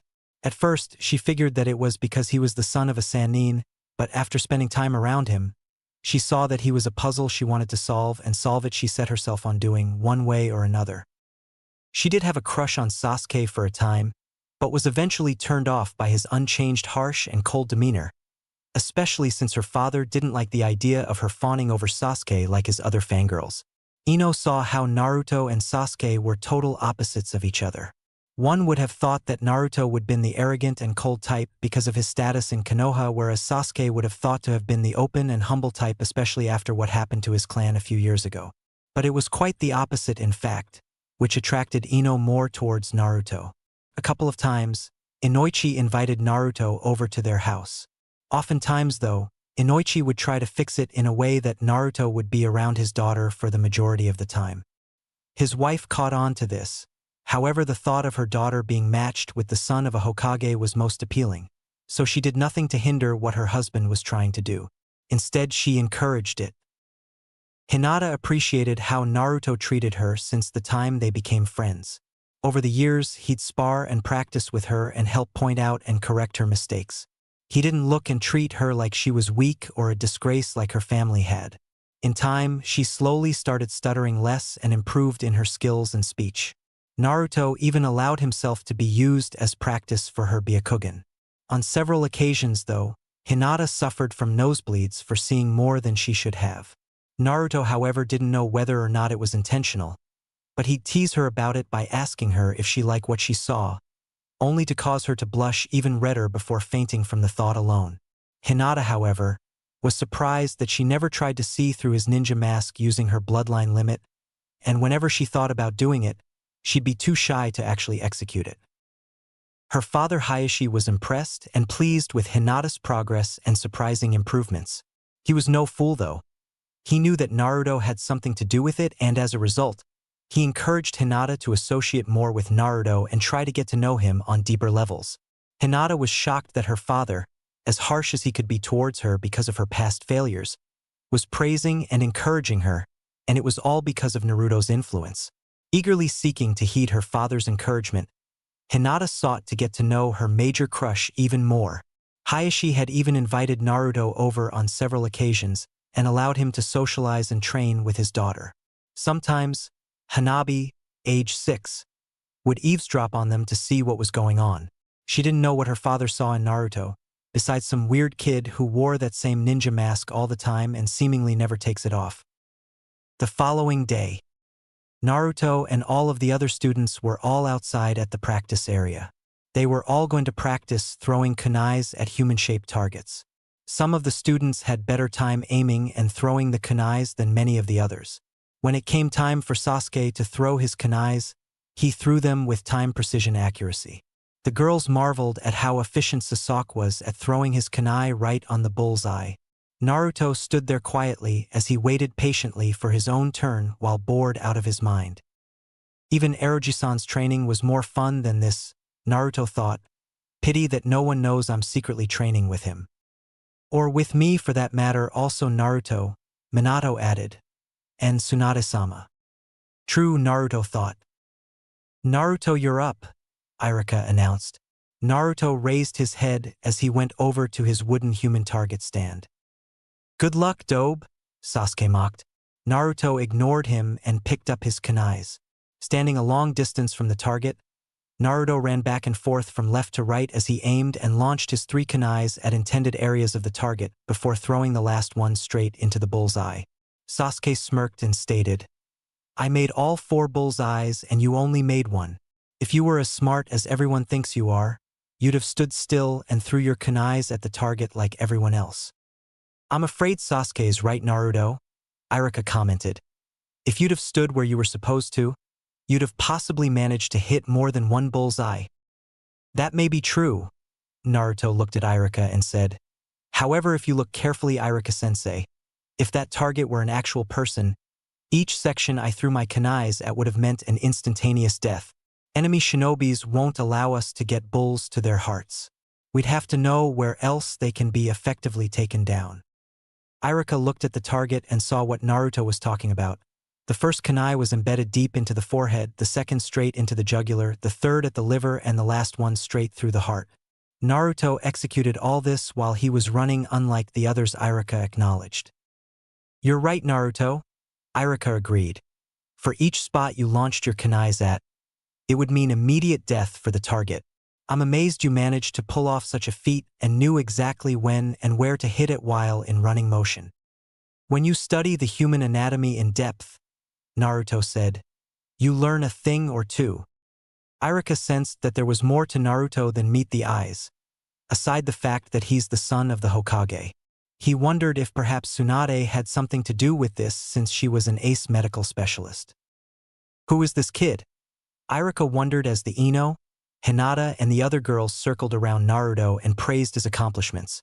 Sasuke decided to ignore them until... That was amazing. You might reach or even break Itachi's record at this rate, said one of the girls. Hearing that remark made Sasuke's blood boil. There was no way he was going to be outstaged by Naruto. Sasuke saw that had to push himself harder if he was to become stronger to kill his brother and outdo Naruto, who he felt was supposed to be the dobe, not his equal or superior. If only I had my Sharingan activated like Itachi's, Sasuke thought, then I'd have had the ability to surpass Naruto's abilities. A week later. It was a clear sunny day in Konoha and everyone was taking advantage of the serene atmosphere. Naruto was walking around the village by himself after Jiraiya gave him the day off to allow his body to recuperate from last week's training. Naruto figured that it was just an excuse for him to go about doing his research for his Ica Paradise series. He thought about going to visit Sandaime, but then he remembered that Sandaime went out on a vacation trip with his grandson Konohamaru, age 6, and won't be back for another 3 days. Tsunade was going to be busy all day at the office. Something about diplomats from other villages coming to discuss some trading negotiations. Kakashi was out on an A-rank mission and won't be back for another 2 days, and Shizune was stuck at the hospital with a patient in critical condition.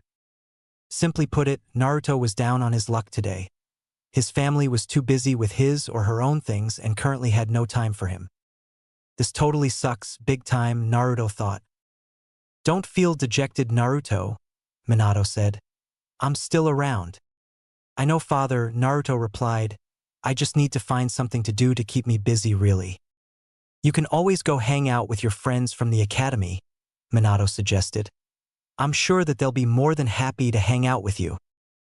True, Naruto replied, but many of them are busy today, and the all-omnipotent Sasuke is still with the I must become stronger than you Naruto complex. Then why not invite those 2 girls to hang out with you, Minato said. If anything, Hinata and Ino would more than likely drop whatever it is they're doing in a heartbeat to hang out with you. And I know their fathers would definitely let them without any argument, since both Hayashi and Inoichi know I'm your father. If I didn't not any better father, I'd say you were trying to play matchmaker here, Naruto replied with a grin on his face. Not that I'm complaining. What girl in Konoha wouldn't want to date the son of great Yondaime Hokage? Naruto heard Minato chuckling in his mind. Don't get full of yourself, my boy, Minato advised. Though I may be revered as one of the greatest shinobis, however, when it came to courting your birth mother, I turned into a total idiot and she'd scold me for my love for ramen. She used to say that I love ramen more than how I loved her. Naruto started laughing on hearing what his father had told him, while bystanders looked at him questionably. Meanwhile, Ino was at her parents' flower shop helping her mother tend to a customer with the bouquet of exotic roses he was ordering. While this was going on, Naruto soon entered the shop and greeted them. Hello everyone, Naruto greeted as Ino and her mother turned to him. Ino smiled, obviously happy to see him. Naruto-kun, what brings you here? My folks are all busy today and I had no one to hang out with, he explained. I was going to ask if you wanted to come and spend the day with me, Ino-chan, but since you're helping out with Dash. Actually, Ino wasn't doing much here anyway. Ino's mother suddenly cut. In fact, she can go and hang out with you now. You sure? Naruto asked quizzically. Positive. Mrs. Yamanaka smiled as she gestured to her daughter to go on her way. Ino flashed her mother a thank you smile before running over Naruto, who turned and exited the shop with her. The customer just shook his head at the scene. Young love, the customer thought with a grin. As Naruto and Ino left the shop, out of nowhere they crashed into Hinata. Seeing whom she collided into, Hinata blushed and apologized. I'm sorry, Naruto-kun. I should have been paying more attention to Dash. Don't worry about it, Hina-chan, Naruto assured. Want to hang out with Ino-chan and me today? Blushing redder, Hinata nodded her head. Ino snorted. She was really hoping it was going to be just her and Naruto. She didn't expect Hinata to have shown up out of nowhere so conveniently and bump into them. So what do you girls want to do today? I don't know, Hinata replied. I was going to go along with whatever you or Ino had in mind. Honestly, I really didn't have much on my mind to do today, Naruto said sheepishly. But I'm sure if we walk around a little we just might think of something. Smooth moves, Prince Charming, Minato remarked in sarcasm. Who asked you? Naruto mentally snorted as he started walking with the two girls at his sides. The trio walked together through the crowd as everyone was going about their business. While they were walking, Ino and Hinata were sharing the same thought. I wonder how Naruto looks like underneath that mask. I never seen him ever take it off. Not once, Ino thought. Before she could say anything, Hinata spoke. And Naruto-kun? Yeah. How about I treat you to ramen? Hinata offered with a sense of innocence. I'll get you whatever kind you like. Yeah. Naruto yelled excitedly. Let's go. Naruto hurried to Ichiraku with Ino and Hinata almost being dragged along with him. Ino wondered why on earth Hinata would treat Naruto to that stuff, although knowing just how much he loves that stuff. That was when a revelation dawned on her as to why Hinata was treating him to ramen. A smile formed on Ino's face. Hinata, that was brilliant. Inner Ino yelled happily. I can't believe how cunning you can be. If Naruto is to eat, he'll definitely have to remove his mask. It's completely simple and perfect. It wasn't long before they reached their destination. The trio sat down together at the bar. Tucci greeted them. Hello, you three, Tucci greeted. What'll you three have? Oh, Hinata said. It's not for me or Ino. We're treating Naruto-kun. Really? Tucci replied in somewhat disbelief before turning to Naruto. You're a very lucky kid, Naruto. I didn't have that privilege back in my days. Teasingly, you must have made quite an impression on these two ladies if they're treating you and not the other way around. Tucci-jizan, Naruto retorted with a blush burned on his cheeks, but was only partially seen from above the mask. Just make one of my favorites. What are you talking about? They're all your favorites. Tucci teased again before making Naruto his bowl. Why aren't you two eating? Naruto asked. I'm not hungry really, Hinata replied with the same sense of innocence. Me too, Ino said. Naruto eyed the both of them. The girls were acting like they had nothing to hide. He wondered what it was they were up to. Several minutes later, Ayam, age 15, came in and greeted, Naruto-kun, I'm happy to see you again. The feeling's mutual. Naruto greeted back, and how are you? I'm okay, Ayam said before asking teasingly, who are your girlfriends? Naruto and both Ino and Hinata both blushed heavily on hearing that. Although Hinata blushed a shade of red neither Naruto nor Ino could possibly match against. Hinata almost fainted from the comment alone, had she not remembered that she'd have fallen off her stool if she did. Ino, on the other hand, thought she could get used to being called Naruto's girlfriend. To my right is Hyugu Hinata and next to her is Yamanaka Ino. They're my classmates from the academy. Ino and Hinata I am greeted. It's a pleasure to see you too. Naruto is our best and favorite customer here, so you both better treat him right. Ok.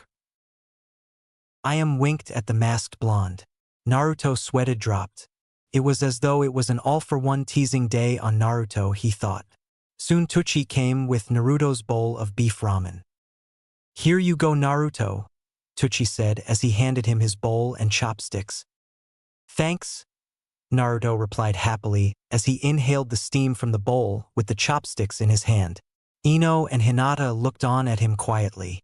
Naruto looked at his bowl while feeling two pair of eyes staring right him. Turning to the two girls, he asked, "Why are you two staring at me?" "We're not staring," Ino replied. "Just waiting for you, that's all." Hinata just fiddled with her fingers as though she was nervously waiting for something. He looked at them suspiciously before shrugging. Turning back to his bowl, Naruto moved his hand to his mask. Hinata and Ino held their breaths as they awaited him to remove it. "Hey Ino! Hinata!" Both girls yelped in surprise as they turned to see Kiba appearing from behind them with Akamaru in his jacket. Chuji, Shino, and Shikamaru followed close by as they entered the small diner. "What are you two doing here?" Kiba asked. Ino replied, "What do you think? We're here hanging with Naruto." That was when both Ino and Hinata turned to face Naruto, who now had his mask back on his face with a satisfied smile hidden inside the mask. The bowl in front of him was completely empty of all its contents. "That was really good," Naruto thanked. "Thanks for the meal, Hina-chan."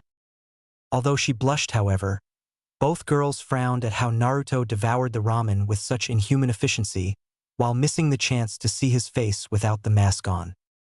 "Damn it!" Inner Ino yelled with flames behind her. "We were so close!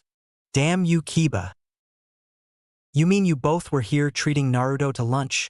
Kiba remarked too with a tinge of jealousy. "You two never treated any of us guys to lunch." "How troublesome," Shikamaru stated in boredom.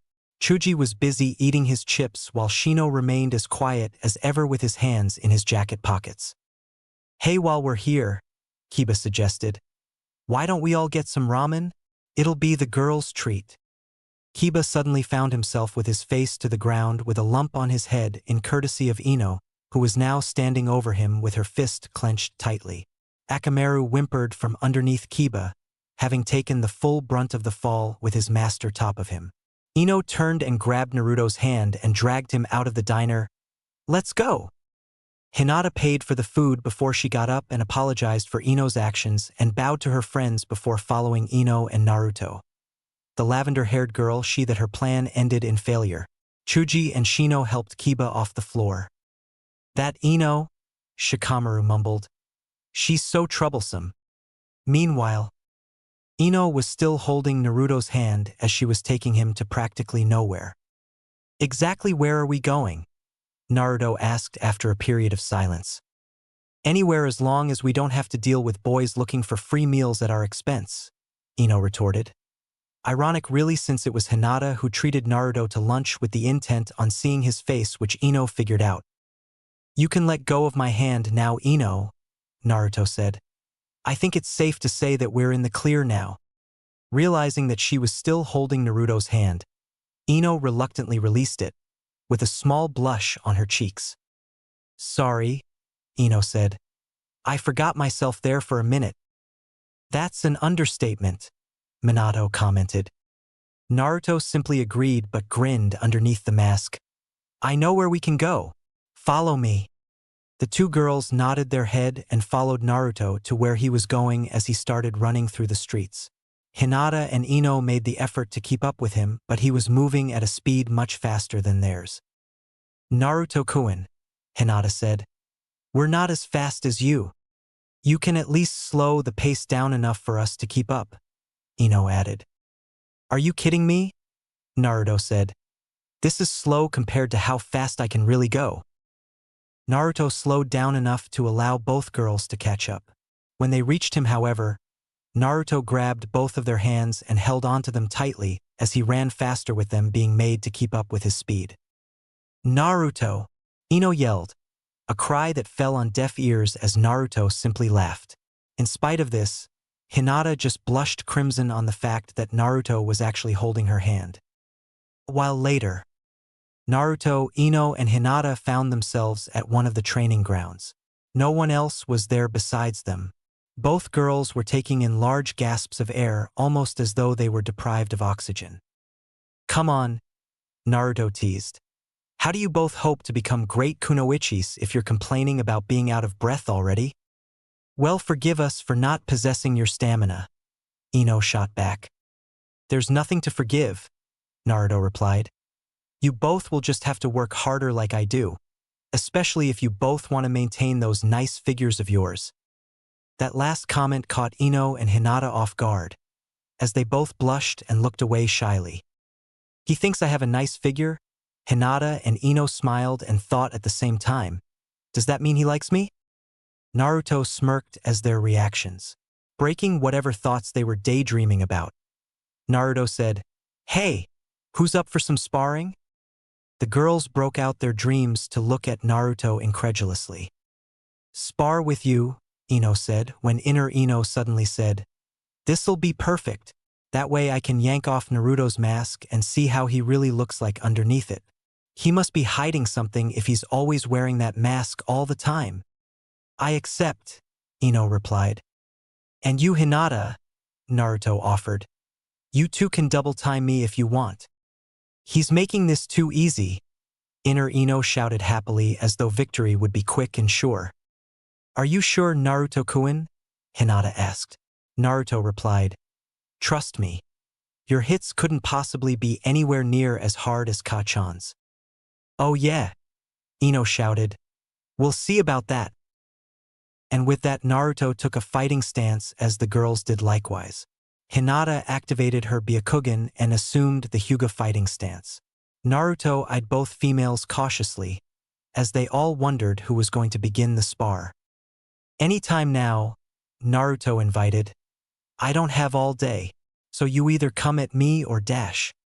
Naruto didn't finish his speech when he suddenly dashed at the girls who were caught off guard by his actions. He did a palm strike to their chest, sending them flying backwards off the ground momentarily before they landed down on the ground in a thud. "I'll come at you," Naruto said with a grin on his covered face. The girls soon got up from off the ground.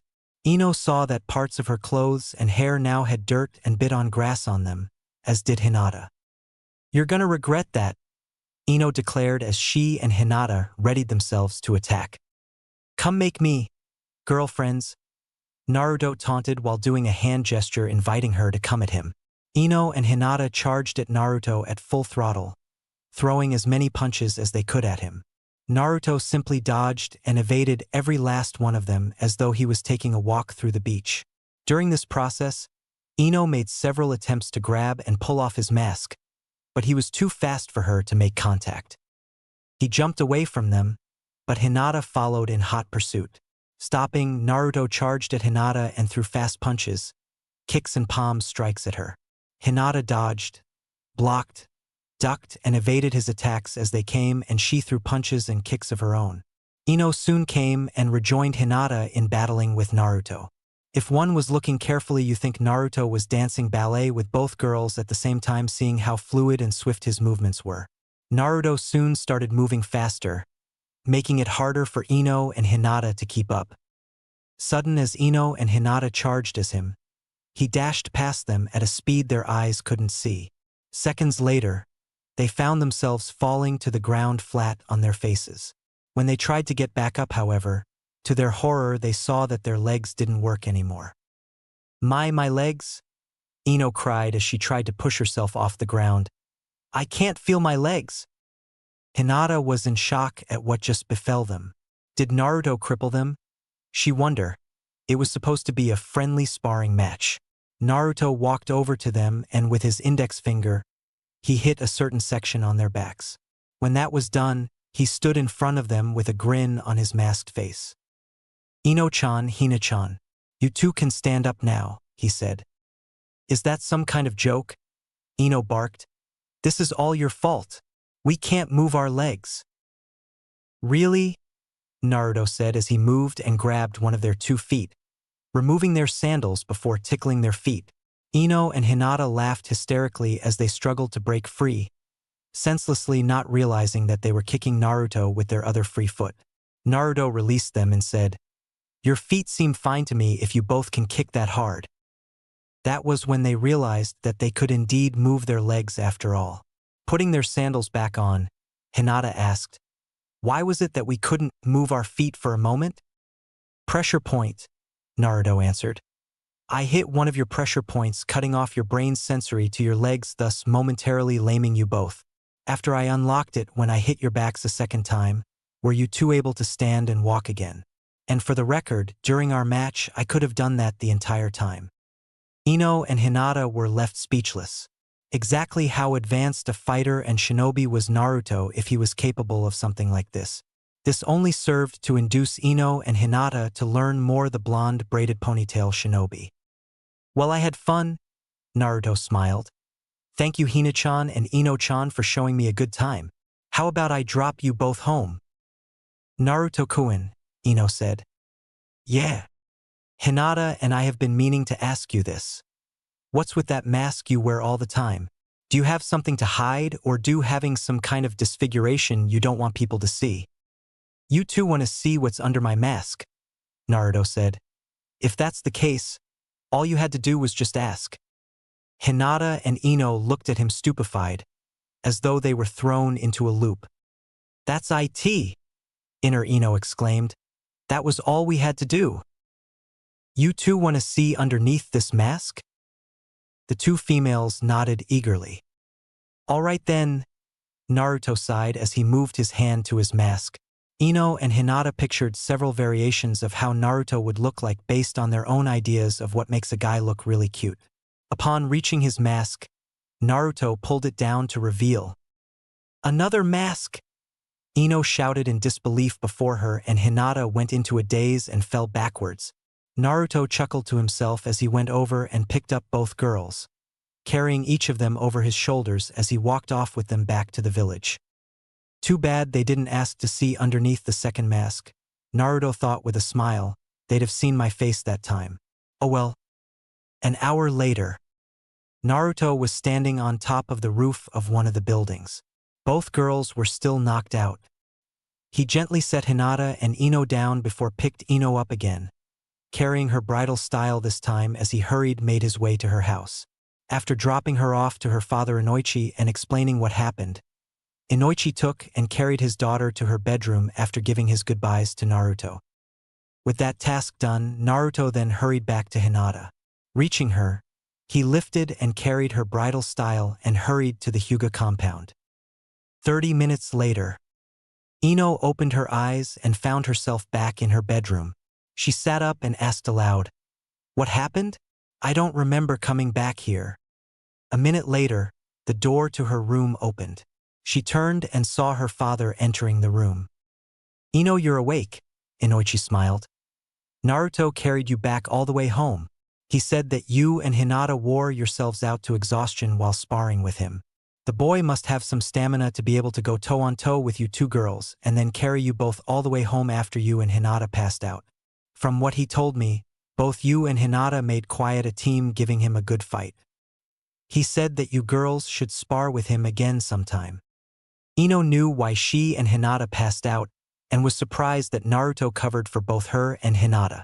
She couldn't imagine the embarrassment she'd have experienced were Naruto to tell her father what really happened, although most of what Naruto said was true. For Inoichi, his only regret was that he didn't have his camera with him upon seeing his sleeping daughter being carried home by Naruto. He'd have never let her hear the end of it. Meanwhile, Hinata had already woke in her room, surprise in her expression. She wondered how she got back as she got up and left the room only to see Niji, age 12, making his way toward her room. "Hinata-sama," Niji greeted with a cold demeanor. Hinata partially fidgeted, but not like she used to. "Niji-nizan," Hinata replied back. "You finally woke up," Niji said. "Naruto-sama carried you back here." "He did?" she asked with a reddened face that held a small smile of joy. Carried me all the way back here? Yes, and he dropped off Ino as well. He explained to Hayashi-sama that you and Ino were sparring with him until you and Ino wore yourselves out to the point that you both passed out. Hayashi-sama was most pleased with the details Naruto provided him with about your style of fighting. Hinata was in her own world now. Not only did Naruto carry her all the way home, but he put a good word in with her father. Had Naruto told Hayashi as to why she really passed out, she could only wonder how her father would have reacted. Still, she knew she gave Naruto a good spar, as she usually tries to do whenever they spar together. I'll be on my way now, Niji said with same demeanor as he turned and walked off, not giving her a second look. Niji couldn't believe how Hinata had improved from the way he remembered her to be. Still, Niji believed that fate can't be changed, and that Hinata, in spite of her evident improvements, won't change at all. Elsewhere, Sasuke was walking through town with Sakura following close by. He sighed to himself that Sakura wouldn't leave him alone for once. As this was going on, they soon saw Naruto walking towards them from the opposite direction. Hey Sakura, Sasuke, Naruto greeted. Hey Naruto, Sakura greeted back. Where are you coming from? Just came from dropping Ino and Hinata off at their homes after spending the day sparring with them, Naruto answered. Those two were relentless. HN, Sasuke snorted. At least those two girls know how to spend their time, rather than wasting it being flirts like some annoying pink-haired fangirl I know of. Sakaru made a mental note to get all of the details from Ino about what happened. It was definitely something she had to get the latest info on. Well, I have to be going, Naruto said. Kachan and Shizunichan said they'll be home around this time. See ya. With that, Naruto continued on his way home, leaving Sasuke and Sakura. So Sasuke-kun, Sakura said, you want to spar with me sometime? No, was all Sasuke said coldly as he started walking off, leaving Sakura behind. Dejected, Sakura's head slumped as she wondered why Sasuke was always so cold towards her. I sometimes wish Sasuke-kun could be more like Naruto, Sakura thought. All the while, two figures with ceremonial bamboo hats wearing dark black robes with red clouds drawn around their robes were standing on the roof looking down at Naruto as he happily made his way back home at the Hokage mansion. So that little blonde kid is the one? Asked the taller shark-faced figure with a large bandaged sword carried on his back. Yes, replied his partner with his fully developed Sharingan activated. Looking at Naruto with narrow eyes, he's the one our organization wants us to bring back, but we'll wait a while longer. The shark man simply nodded before they vanished from the roof. Chapter 11. Troublesome Times. A week later. A week ago, Naruto told his family about his time with Ino and Hinata after they treated him to lunch and sparred with him. Jiraiya was rather amused at the fact that Naruto had two girls who were interested in him and not just as everyday typical fangirls. Tsunade and Shizun weren't surprised at all. Tsunade, though, teased her son at how he would grow up to become a true ladies' man. Jiraiya, being who he was, told Naruto that he would give him some copies of his rare limited edition Ika Paradise books showing how he could give Hinata and Ino a really good time. This of course earned Jiraiya a free flight into the Hokage monument in courtesy of an enraged mother named Tsunade.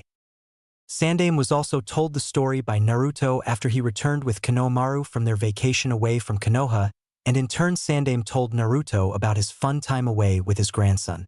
Although Sandaime didn't voice it, he saw it was a chance for Naruto to revive and rebuild the Namikaze clan and re-establish it as one of Konoha's strongest clans once again after he becomes of age to marry.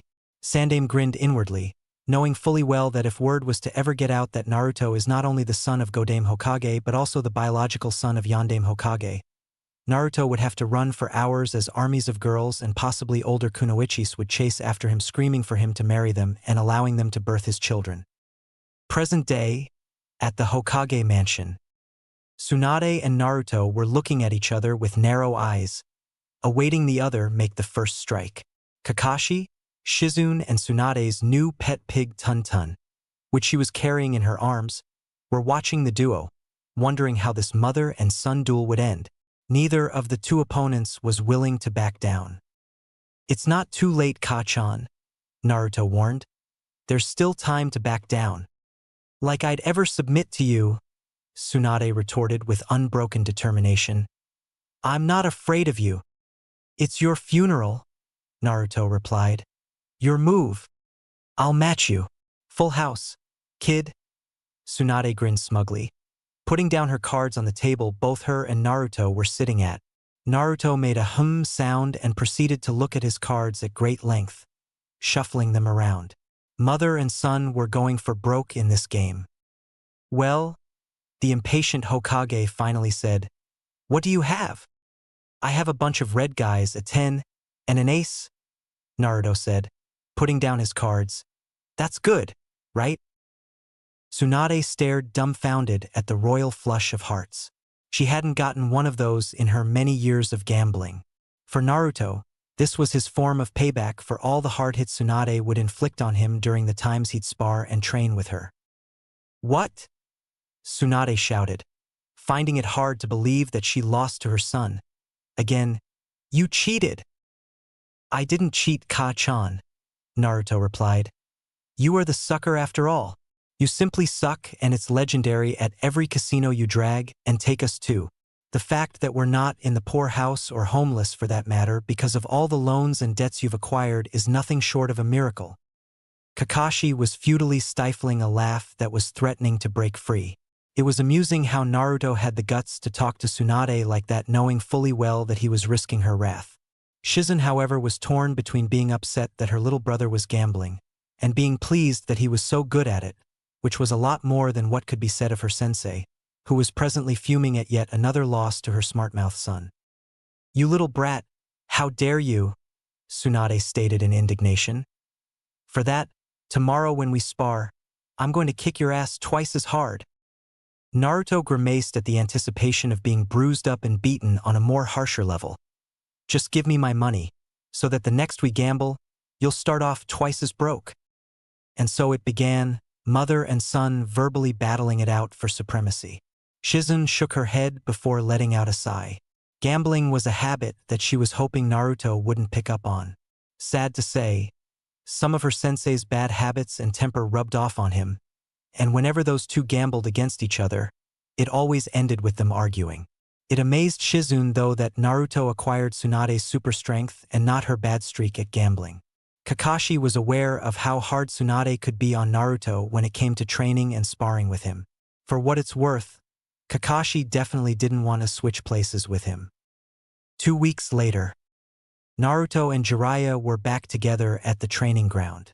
Jiraiya was most pleased with the amazing progress Naruto had been making over the years. His intelligence, fighting style, speed, strength, and stamina was currently Sannin level. Naruto, though, was yet to reach Kage level. Along with everything else, he was being trained in by Minato, Jiraiya, and Tsunade, but was making progress in doing so in mind and body. And speaking of Tsunade, Naruto winced at the memory of his spar with his mother 2 weeks ago.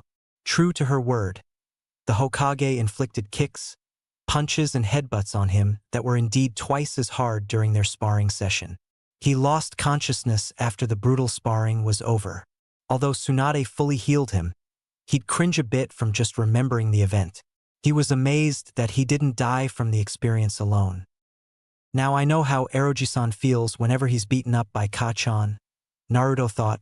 Ka-chan is such a sore loser. Okay, Naruto, Jiraiya started.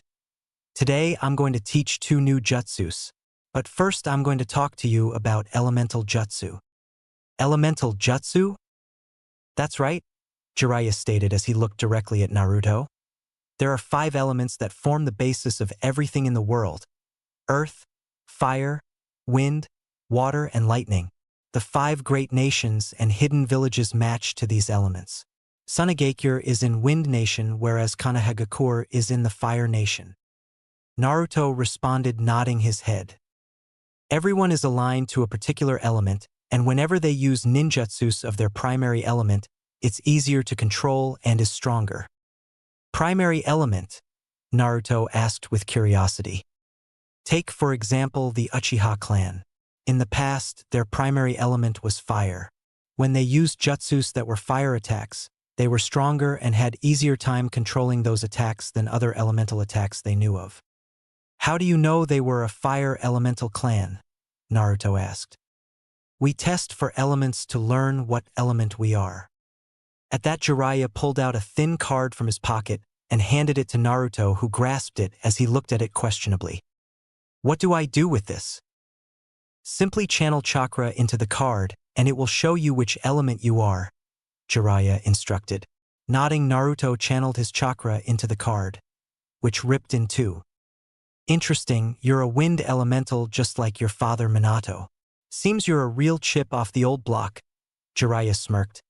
Leaf Nines who are primary wind elementals are very rare, and since that you're a wind elemental, that makes it easier for me to teach you this seal-less jutsu. A seal-less jutsu? Naruto repeated in disbelief. I never heard of such a jutsu. Grinning, Jiraiya focused chakra into his right hand and compressed it into a fist-sized ball. Rasengan, Jiraiya yelled out as he launched the deadly attack at a tree. Upon impact, the tree burst into sawdust and millions of tiny splinters. Naruto's eyes widened upon seeing the devastating power behind such an attack. Wow! Naruto shouted in amazement. That was incredible! It is a powerful attack. It's one of your father's trademark attacks which he created. Naruto's eyes widened again on hearing this revelation. He knew that his familial ancestors were experts in creating and master jutsus, but he never once thought that seal-less was possible. My father created that? Yes, Jiraiya confirmed. It took him 3 years to create and master it. 3 years to create and master, Naruto repeated in disbelief. That's right, and it took him 4 months to teach it to me. I don't know how long it'll take you to master it, but hopefully it won't take as long as it did your father and me. Naruto nodded before Jiraiya continued. I'll explain and demonstrate how the Rasengan is done. After that, I'll teach you Shunshin no Jutsu. Sunsin no Jutsu. Yes, Jiraiya said. It's a D-class teleportation jutsu that uses a jutsu marker placed on either the human, object, or the location the user seeks to go to. Shunshin doesn't emit any signature. The user simply vanishes and can only travel to one target. Minato, however, created an ever stronger and more advanced jutsu, this being the Hiraishin no Jutsu, which is an S-class jutsu. This jutsu earned your father the name Konoha's Yellow Flash, as you already know. Unlike the Shunshin, Hiraishin uses the tri-tipped kunai and formula seals to allow the user to travel to where the kunai is. However, it also permits the user to travel to another kunai of the same type. Hiraishin emits a yellow flash when used. This technique is particularly effective on large numbers of enemies. During his time as Hokage, Minato would simply distribute his special kunais to ally ninjas and tell them to throw them at different targets at the same time, then simply teleport to the locations and finish off his opponents. This attack can literally defeat a whole army almost instantly. Do you know how to perform the Hiraishin? Naruto asked with eagerness to learn that jutsu. That's a trademark jutsu your father never taught me, since Hiraishin consumes a lot of chakra. Shunshin, on the other hand, consumes less chakra than the Hiraishin no Jutsu. Naruto nodded with a smirk. He could only imagine the kind of monkey business he could cause after learning the Hiraishin. Naruto was about to say something but suddenly passed out and fell to the ground. Caught off guard by this, Jiraiya ran over to Naruto and checked to see if the boy was all right. He examined him and saw that nothing was thrown or shot at the boy, but that Naruto mysteriously slipped into a state of unconsciousness. In Naruto's subconscious, Naruto was standing before Minato, who was locked behind steel gates like Kyubi, a piece of paper that had word seal inscribed on it in kanji place on the gates. The environment was a clean hallway with many pipes that connected gates that locked Minato away. Surprisingly, it didn't look like a sewer like it does with regards to where Kyubi is sealed. How did I lose consciousness? Overexcitement about learning my trademark jutsus, Minato answered. Didn't know I was that excited? Naruto replied sheepishly while scratching the back of his head. Don't get any ideas, Naruto, Minato spoke sternly. The Hiraishin is a very power jutsu and is not to be used as one of your playthings for any of your mischief. You're no fun, Naruto snorted. For that, Minato decreed, I'll teach you the Hiraishin at my discretion, since I'm the only one who knows the secret of how to create those tri-tipped kunais and formula seals needed for that jutsu. Be that as it may, father, Naruto shot back. I'll learn it from you eventually since I'll be absorbing your knowledge away.